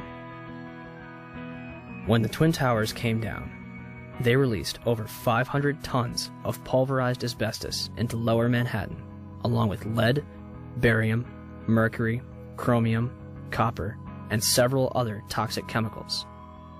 425,000 cubic yards of concrete is pulverized. 600,000 square feet of glass is turned into dust.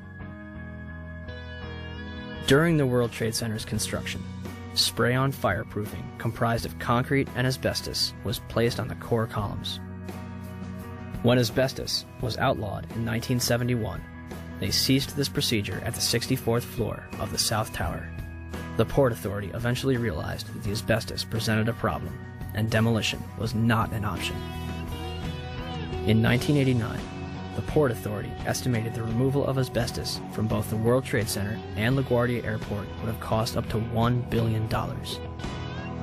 By 2001, the cost for the World Trade Center buildings alone would have met or exceeded $1 billion. This money would sadly not be needed. Although it was clear that the air was not safe to breathe, the public was urged to return to Lower Manhattan. Wall Street opened back up on September 17th, and children were allowed to go back to school. Firefighters, police, and rescue workers were allowed to toil in lethal conditions using paper masks from Home Depot, while government officials walked around in hazmat suits. My name's John Field.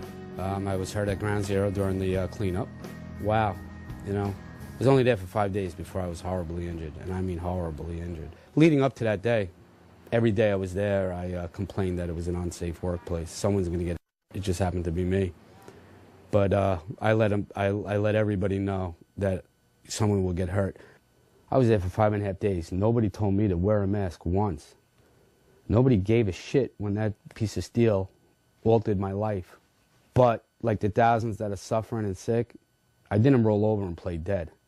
And I know human life takes a backseat to the almighty dollar, and that's what makes this country roll and run, is the almighty dollar. But you guys somewhere along the line lost your credibility with me. The Environmental Protection Agency, under direct orders from the White House, told New Yorkers that the air was safe to breathe.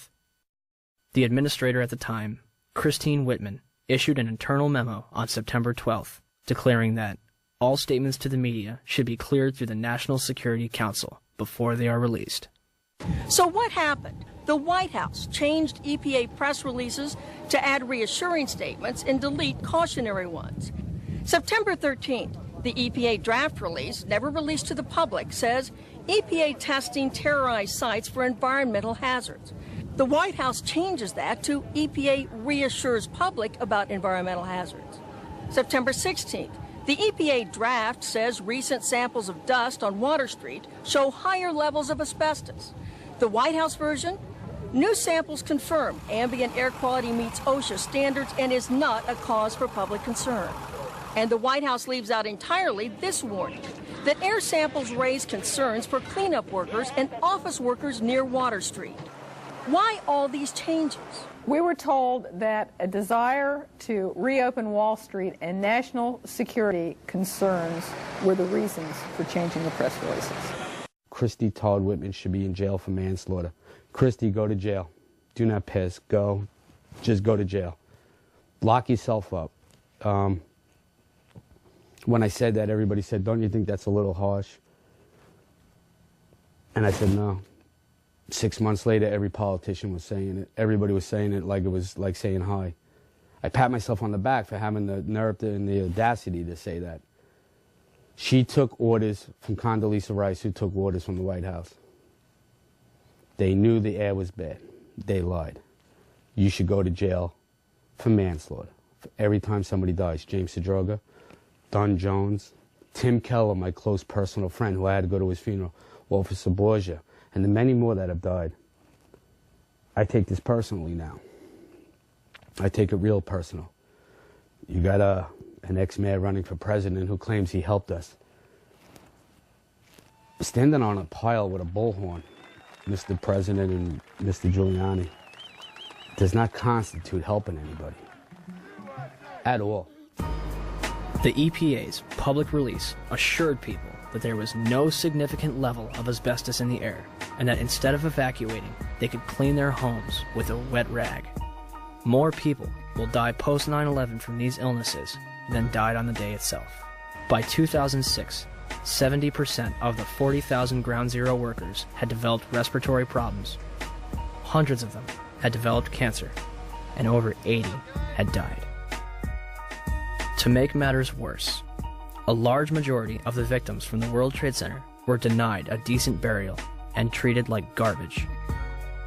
A pile of approximately 500,000 tons of ash located at Fresh Kills landfill contains 1,148 victims that have yet to be identified.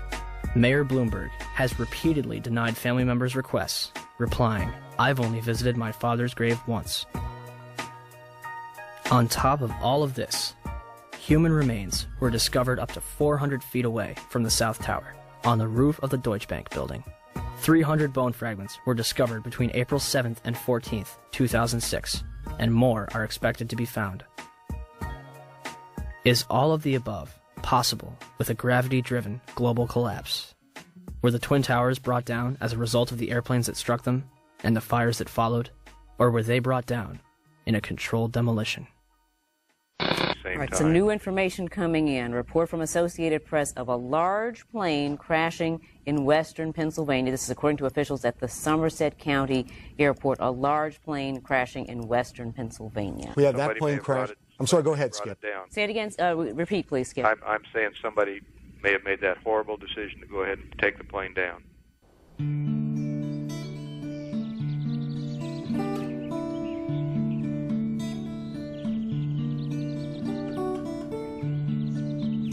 (10:03 a.m. Shanksville, Pennsylvania.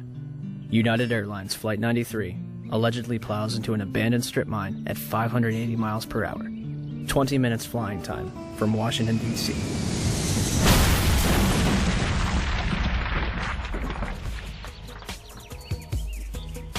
Originally, the official story is that passengers on board the plane overthrew the hijackers and sacrificed themselves to prevent further casualties. The 9/11 Commission will later conclude that hijacker Ziad Jarrah, anticipating a cockpit overthrow, crashes the plane into the ground. Debris from Flight 93 was found considerable distances from the crash site. The debris here is spread over a 3 to 4 mile radius, which has now been completely sealed off and is being treated, according to the FBI, as a crime scene. This is one of those cases where the pictures really do tell the story, that sort of the most horrifying aspect of this particular crash scene is how little debris is visible. That's really all you see, is a large crater in the ground and just tiny, tiny bits of debris. There has been at least one report that the investigators out there, and there are hundreds of them, as I said tonight, have found nothing larger than a phone book. Well, Darren, in the last hour or so, the FBI and the state police here have confirmed that they have cordoned off a second area about 6 to 8 miles away from the crater here where this plane went down. This is apparently another debris site, which raises a number of questions. Why would debris from the plane, and they identified it specifically as being from this plane, why would debris be located 6 miles away? Could it have blown that far away? Seems highly unlikely. Almost all the debris found at this site is within 100 yards, 200 yards away. So it raises some questions. We don't want to over-speculate, of course.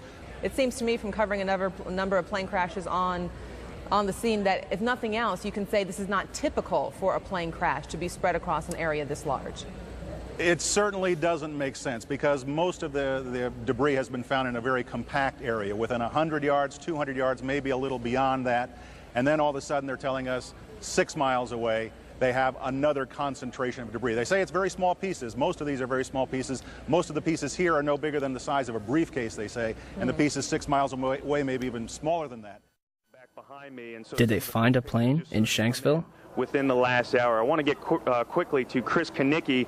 He was back there just a couple of minutes ago, and Chris, I've seen the pictures. It looks like there's nothing there except for a hole in the ground. Basically, that's right. The only thing you could see from where we were was a big gouge in the earth and some broken trees.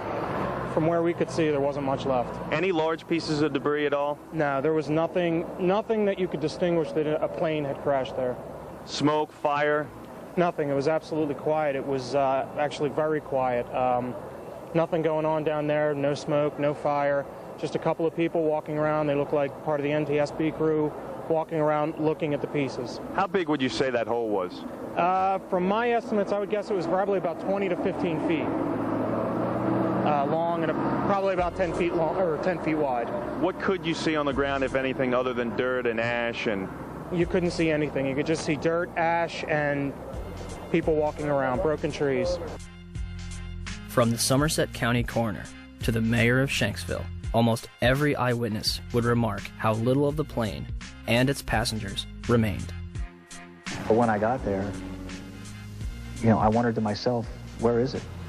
The plane was just totally disintegrated. The only thing we didn't see were people. Nothing to indicate that there was even anybody on the plane. I remember asking a state trooper that was there to be sure, is that where the plane went down? It was so hard to tell because there was nothing around. The Pennsylvania state website puts it best. It is difficult to believe that a 757 plunged into the ground with such force that the plane literally disintegrated and created a still, smoldering crater. Is there any historical precedent for a commercial airliner disintegrating upon impact? The emergency services realize their task is hopeless. John Heavey and his team confront the horror of the scene. The twisted wreckage of 191 lies scattered for hundreds of meters. Debris has smashed into the trailer park, destroying 5 homes. In 1988, Pan Am 103 exploded in mid-air over the town of Lockerbie in Scotland, killing 270 people. Terrorists checked a bag containing a bomb into the hold, but didn't board the plane. The sea below them is on fire.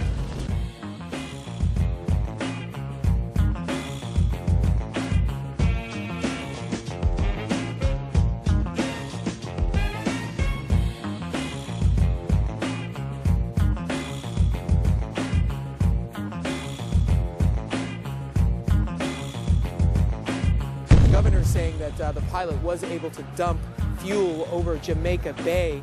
It immediately veered over to the right, and it came nose down only a block away from where I was working. And the room just exploded. My daughter got blown through the patio doors. My wife got blown into the living room, and I got blown out the patio doors behind my daughter. Several blocks away from the primary crash scene, the aircraft may have been rocked by vibrations severe enough to knock the engines off the wings. Jim, let me just tell our audience what you're looking at. These are from Jamaica Bay. This is clearly a part of the plane. Yes, that would be the horizontal stabilizer, the vertical tail fin on the back of the airplane.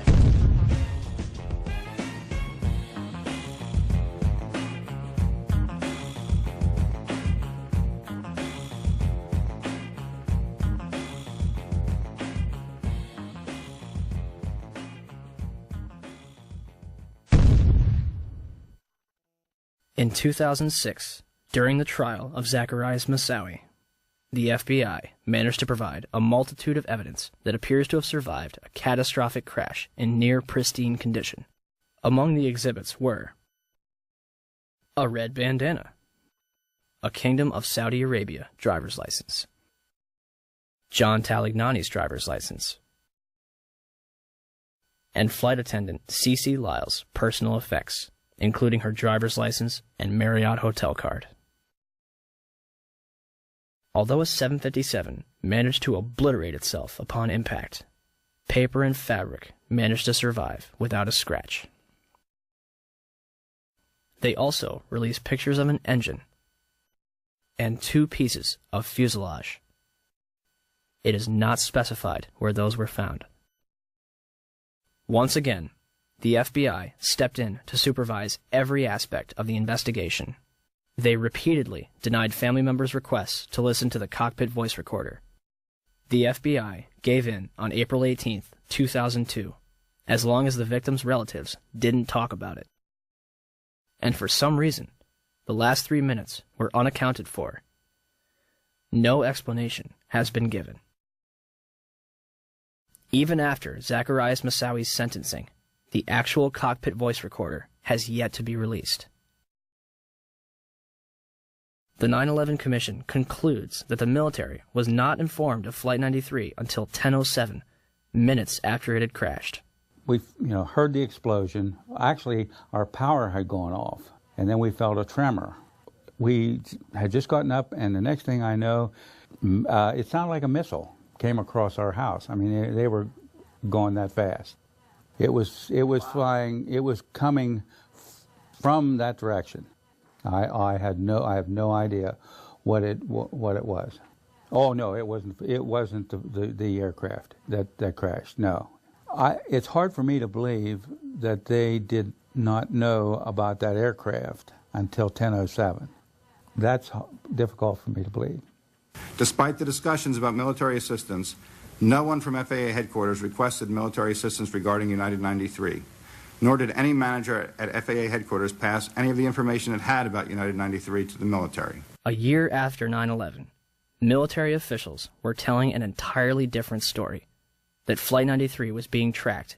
In the Pentagon Command Center, there's a report of another hijacked plane, United Airlines Flight 93. We received a report from the FAA that Flight 93 had turned off its transponder, had turned, and was now heading towards Washington, D.C. The decision was made to try to go intercept Flight 93. The rules have changed. We could do something about it now. Colonel Bob Marr is in command at the Northeast Air Defense Sector base in Rome, New York. The words that I remember as clear as day was, "We will take lives in the air to preserve lives on the ground." Marr orders his air controllers tell the pilots to intercept Flight 93. United Airlines Flight 93 will not be allowed to reach Washington, D.C. The closure time came and went, and nothing had happened. So you can imagine everything was very tense. Flight 93 is about 175 miles north and west of Washington, flying over Somerset County, Pennsylvania. Up above, a fighter jet streaks by. It was about, 10:03 that the fighters reported that Flight 93 had crashed. Eventually, of course, we never fired on any aircraft. When you heard the plane was down without a shot being fired at it, do you remember what you said? We just witnessed an act of heroism. Was Flight 93 downed by hijackers in an open field in Shanksville, Pennsylvania? Or is the truth being withheld from the public?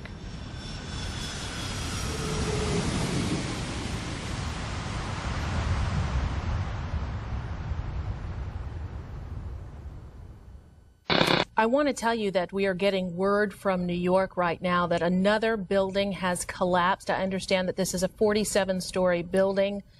It's Building 7 of the World Trade Center, we understand, has collapsed in New York, and there you saw a video of it. Now, whether we don't even know whether this was something that was engineered for safety reasons or it just happened. For the third time today, it's reminiscent of those pictures we've all seen too much on television before, when a building was deliberately destroyed by well-placed dynamite to knock it down.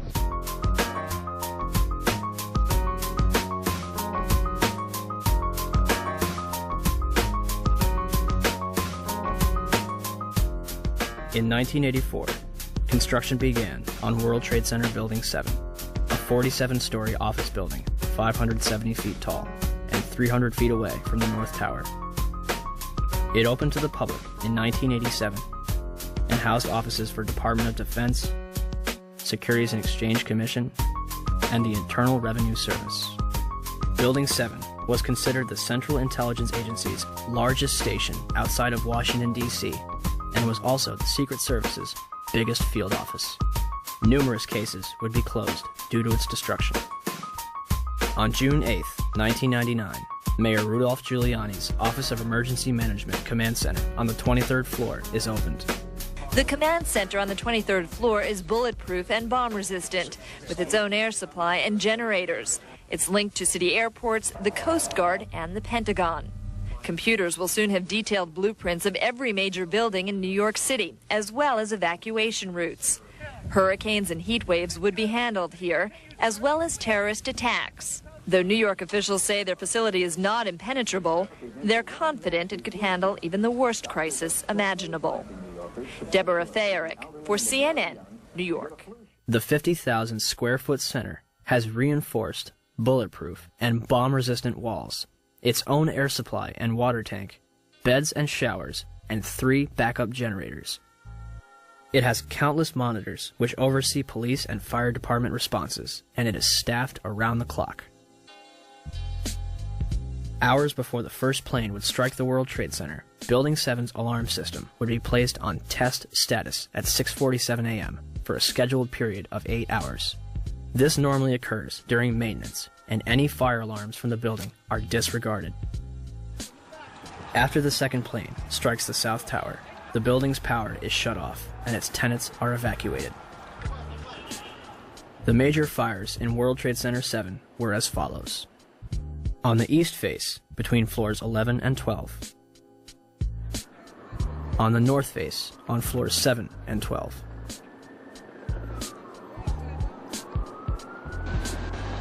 On the west face, between floors 29 and 30.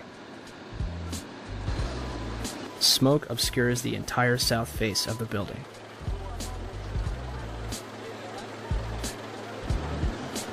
By 3 p.m., Chief Daniel Nigro of the FDNY had set up a collapse zone around Building 7.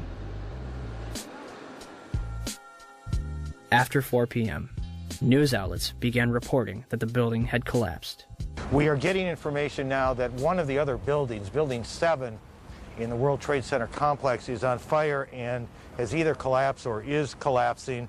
We've got some news just coming in, actually, that the Salomon Brothers building in New York, right in the heart of Manhattan, has also collapsed.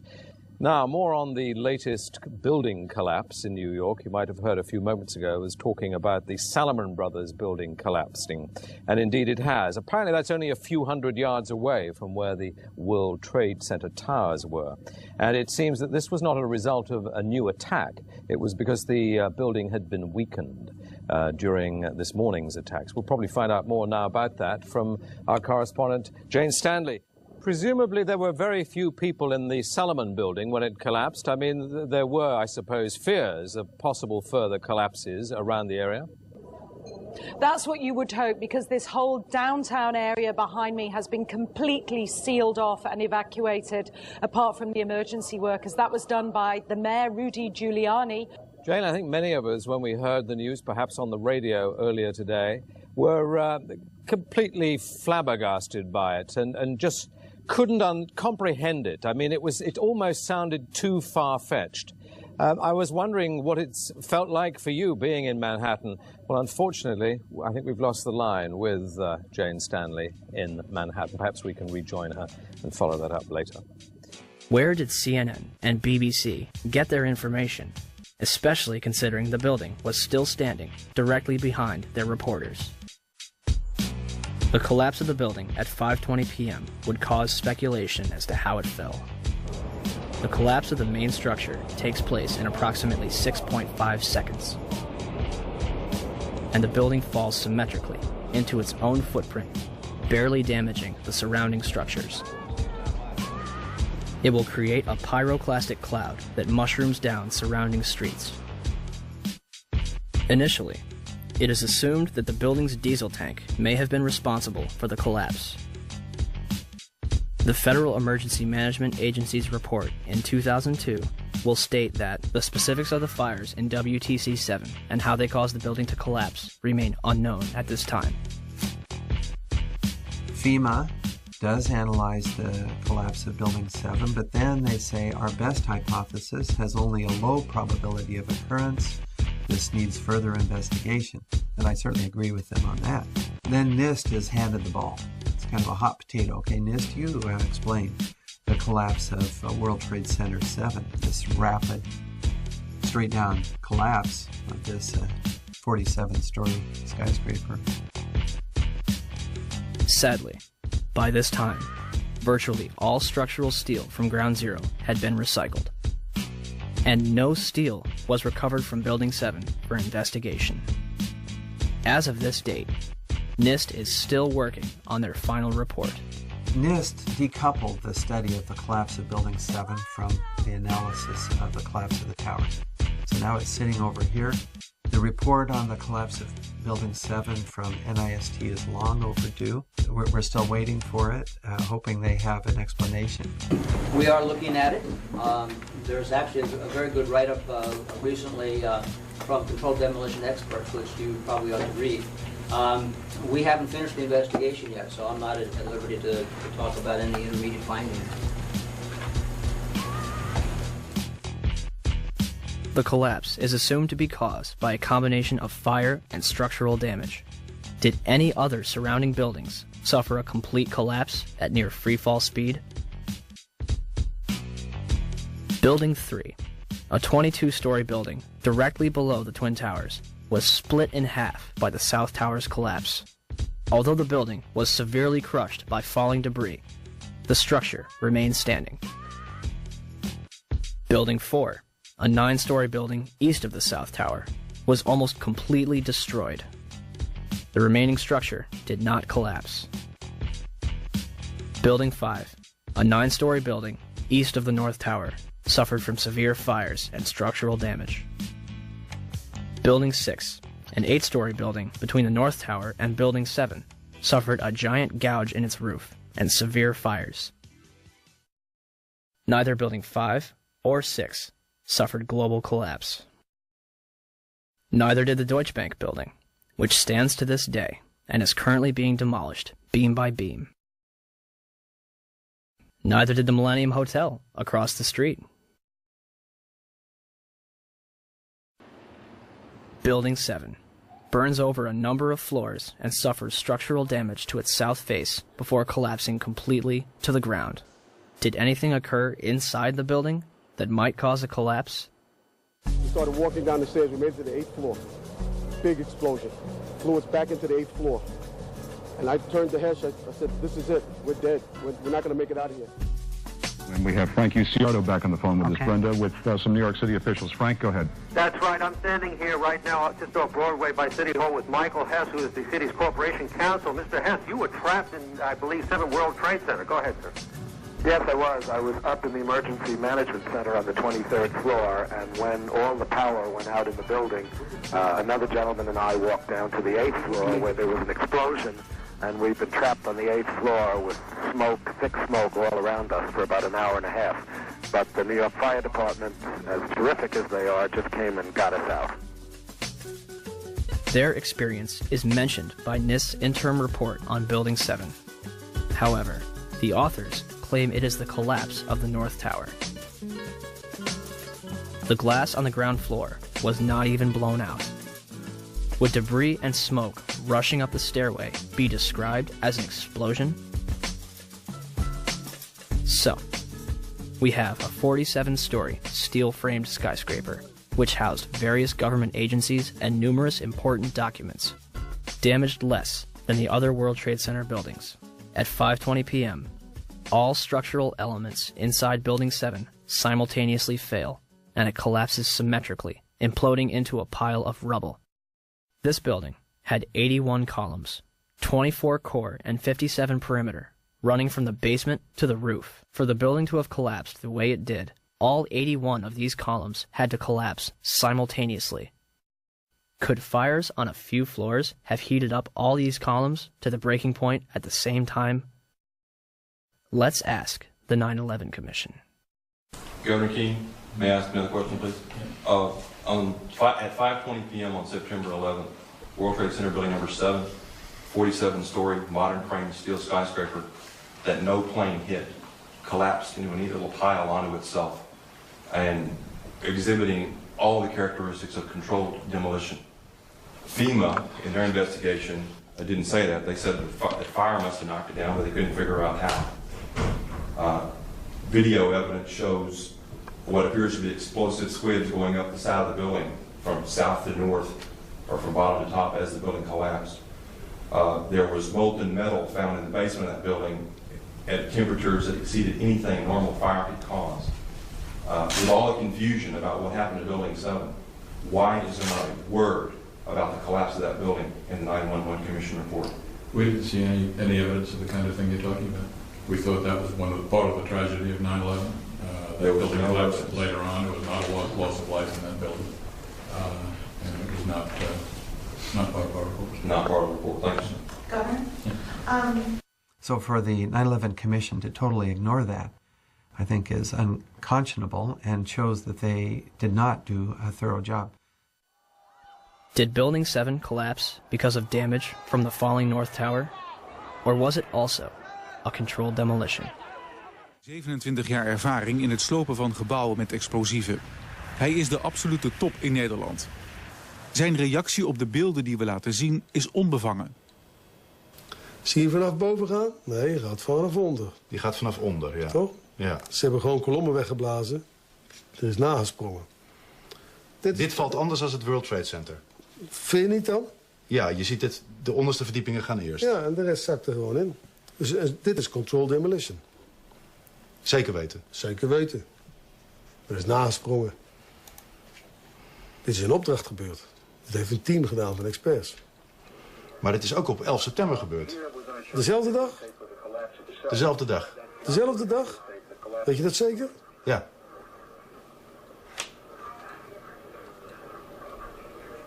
Was het zeker weten de 11e? Dat kan geen waar zijn. 7 uur nadat de World Trade Center naar beneden viel. Ja? Hebben ze hard gewerkt.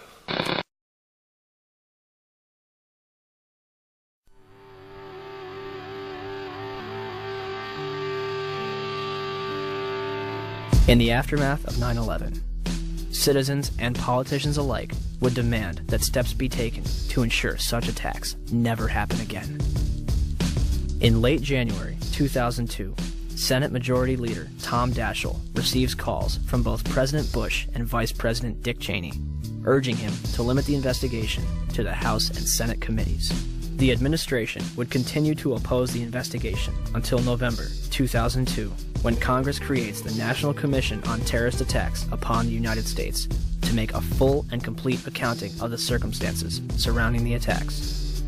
Democratic leaders concede several aspects after the White House threatens to create the commission by executive order, giving themselves considerable control. President Bush officially signs it into law November 27, 2002, and names Henry Kissinger as chairman of the 9/11 Commission. The Chicago Tribune puts it best. Kissinger is known more for keeping secrets from the American public than telling the truth. On December 13, 2002, Kissinger resigns from the 9/11 Commission, due mostly to a congressional demand that he disclose his private business clients.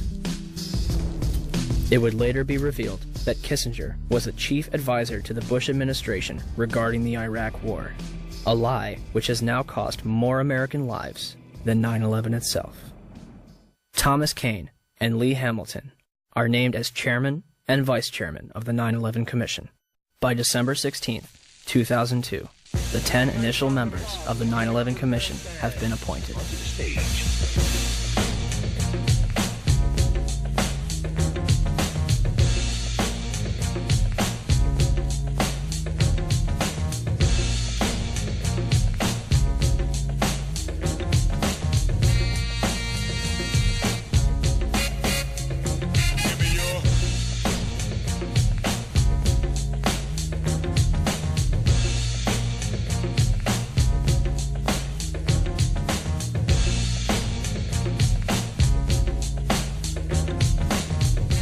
And the man missing from this picture? Philip Zelikow, Executive Director. He would shape both the commission and its final report.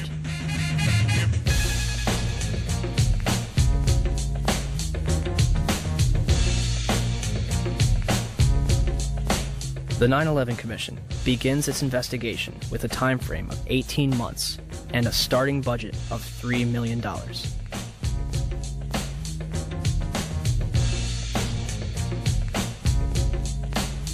January 27, 2003. The 9/11 Commission holds its first hearing in Washington, D.C. Vice Chairman Lee Hamilton will claim a few days later, "We're not interested in trying to assess blame. We do not consider that part of the Commission's responsibility." March 26, 2003. The Bush administration denies the Commission's request for an additional $11 million in funding. 3 days later, the Commission is offered $9 million, and they accept. In April 2004, President Bush agrees to testify before the 9/11 Commission, but only if Vice President Dick Cheney joins in.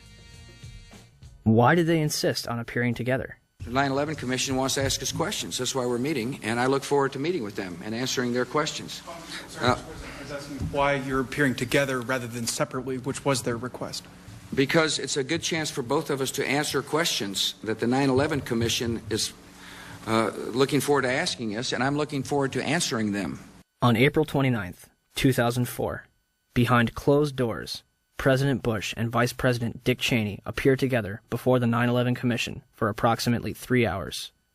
They are not placed under oath, their testimony is not recorded, and the Commission's notes are subject to White House censorship. Mr. President, as you know, a lot of critics suggested that you wanted to appear jointly with the Vice President so that you two could keep your story straight or something. Yeah. Could you tell us what you think of the value of appearing together and how you would answer those critics? Yeah, first of all, look, I mean, if we had something to hide, we wouldn't have met with him in the first place. I came away good about the session. I think they found it to be useful. Yeah, Adam. Mr. President, Yes. don't you think that the families deserve to have a transcript or to be able to see what you Adam, said? you asked me that question yesterday. For an I answer got the today. same answer, yeah.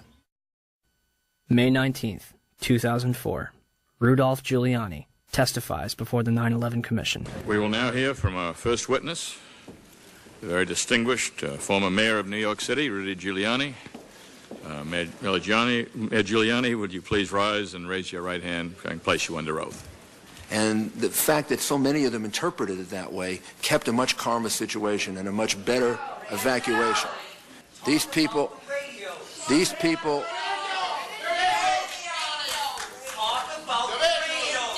would please ask.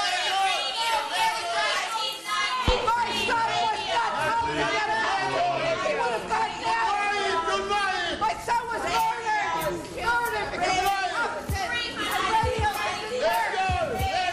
You are simply wasting time at this point, which should be used for questions. Please. Thomas Kane and Lee Hamilton will later claim in their book, Without Precedent, that they were too soft on Mayor Giuliani.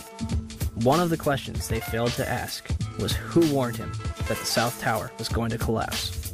Mr. Mayor, can you hear me? I can, Peter. Are you talking about did you go immediately to the Office of Emergency Management? I went down to the scene and we set up headquarters at 75 Barclay Street, which was right there with the police commissioner, the fire commissioner, and we were operating out of there when we were told that the World Trade Center was going to collapse. And it did collapse before we could actually get out of the building. Who didn't warn everyone in the building? I admire that greatly, and I think that may very well be one of the reasons for your leadership and your cooperation with this commission. God bless.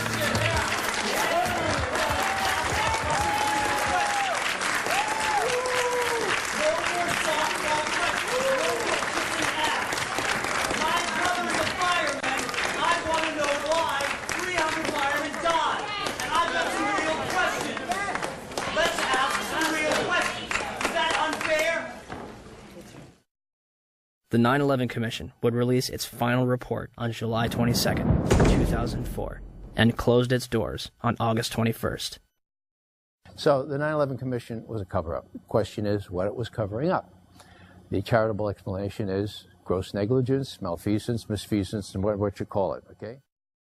If you can't read all 571 pages of the report, in August 2006, the 9/11 Report comic book was released. It should tell you all you need to know.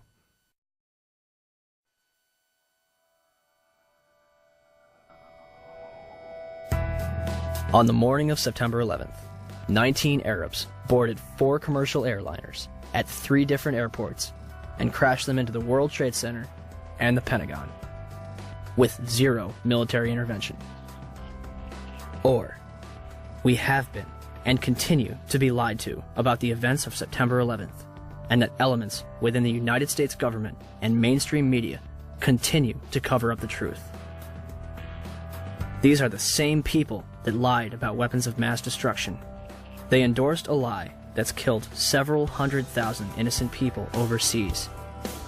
Could they also endorse a lie that killed almost 3,000 innocent people in our own country? Our entire foreign and domestic policy has been based upon the events of September 11th. It has enabled the passage of Patriot Act 1 and 2, established the Department of Homeland Security, facilitated the invasions of Afghanistan and Iraq, and used to pass the Military Commissions Act, which officially ended habeas corpus Habeas corpus in Latin means you have the body. It's a provision in the law where no one can just scoop up someone, put them in a black hole and keep them there without that person having the right to appeal to a court and say, you have the body, now what do you charge this person with and what redress does he or she have? As well as domestic surveillance, all in the name of fighting terrorism. And who ends up paying for all this? You do. Your children do. When President Bush entered office, he inherited a $284 billion surplus. His administration is now responsible for 4 out of the top 5 deficits in history. The 5th place belongs to his father. As of November 2nd, 2005, the Bush administration had borrowed more from foreign nations than all previous administrations combined. From 1776 to 2000, 42 presidents borrowed a total of $1.01 trillion from foreign governments and institutions. From 2001 to 2005, the Bush administration alone borrowed $1.05 trillion. Where does this money go? The government designed by the people, for the people, has turned its back on us. Or have we turned our backs on it? They spy on us. They torture and imprison innocent civilians. Ask yourself, what's happening? Where are we headed? And would we be here today without 9/11? Will somebody please tell us who's in charge? We need order. We can't stand this new world slaughter. It reeks of oil seats and bloody handshakes, U.S. interests and war profiteers. Our life is here in the belly of the beast, where thieves kill the innocent and pray for peace. Slaughter for the chief commander. So we're at the White House steps, demanding answers, but they don't got none. We've got few choices: protest or pick up shotguns. We're so stressed, we know the watch might arrest us, so with the key for talking. And we ain't made no death threats. Feds upset, so our phones infested. Think John Lennon resurrected, speaking truth to power till we have no breath left. We say no more, we're gonna fight back. We want the truth out, we want our rights back. Loose change, change is loose, no stopping now. Change is loose, no stopping now. We say no more, we're gonna fight back. We want the truth out, we want our rights back. Loose change, change is loose, no stopping now. Change is loose, no stopping now. We keep our mouths and minds open, hoping we can change the world. Media blackout, still we don't act out. We've been civilized despite the killing. You call yourselves patriots, label us villains. My comrades and nomads get a born free. Think it's rich kids, poor kids, lawyers and teachers. Dads, moms, past war veterans, peddling the truth. We ain't settling, the proof is clear as Watergate. You got a lot of hate trying to charm us with a plot of hate. What are you, an asshole? Your war's illegal, your cause is evil. You're born people has written us with a sequel. You're a sicko psycho, we've seen the proof. You can't intimidate the world from delivering truth. We're bigger than you, 40 million plus. Your guns ain't big enough to make us hush. We say no more, we're gonna fight back. We want the truth out, we want our rights back. Loose change, change is loose, no stopping now. Change is loose, no stopping now. We say no more, we're gonna fight back. We want the truth out, we want our rights back. Loose change, change is loose, no stopping now. Change is loose, no stopping now. We do this for the lives lost, devoured by evil, for the sake of the memory of innocent people, engulfed by the gluttony of hooligans who leave the world in ruins. Men here to do us in, but there's just a few of them and more of us. We warriors on the quest for justice. We crush the lies, trust only the facts. Just open your eyes. Who really attacked my feelings exactly? Facts be lacking on the hijacking, synchronized war games, facilitated plane crashes. And they wonder why we keep asking questions. Am I lesson, lady liberty, like it's a profession? So here we are, the infantry. We the people simply need to start a revolution of our minds, and eventually the crime of the century will finally be solved. Until then, we stand tall and say no more. We're gonna fight back. We want the truth out. We want our rights back. Loose change. Change is loose, no stopping now. Change is loose, no stopping now. We say no more. We're gonna fight back. We want the truth out. We want our rights back. Loose change. Change is loose, no stopping now. Change is loose, no stopping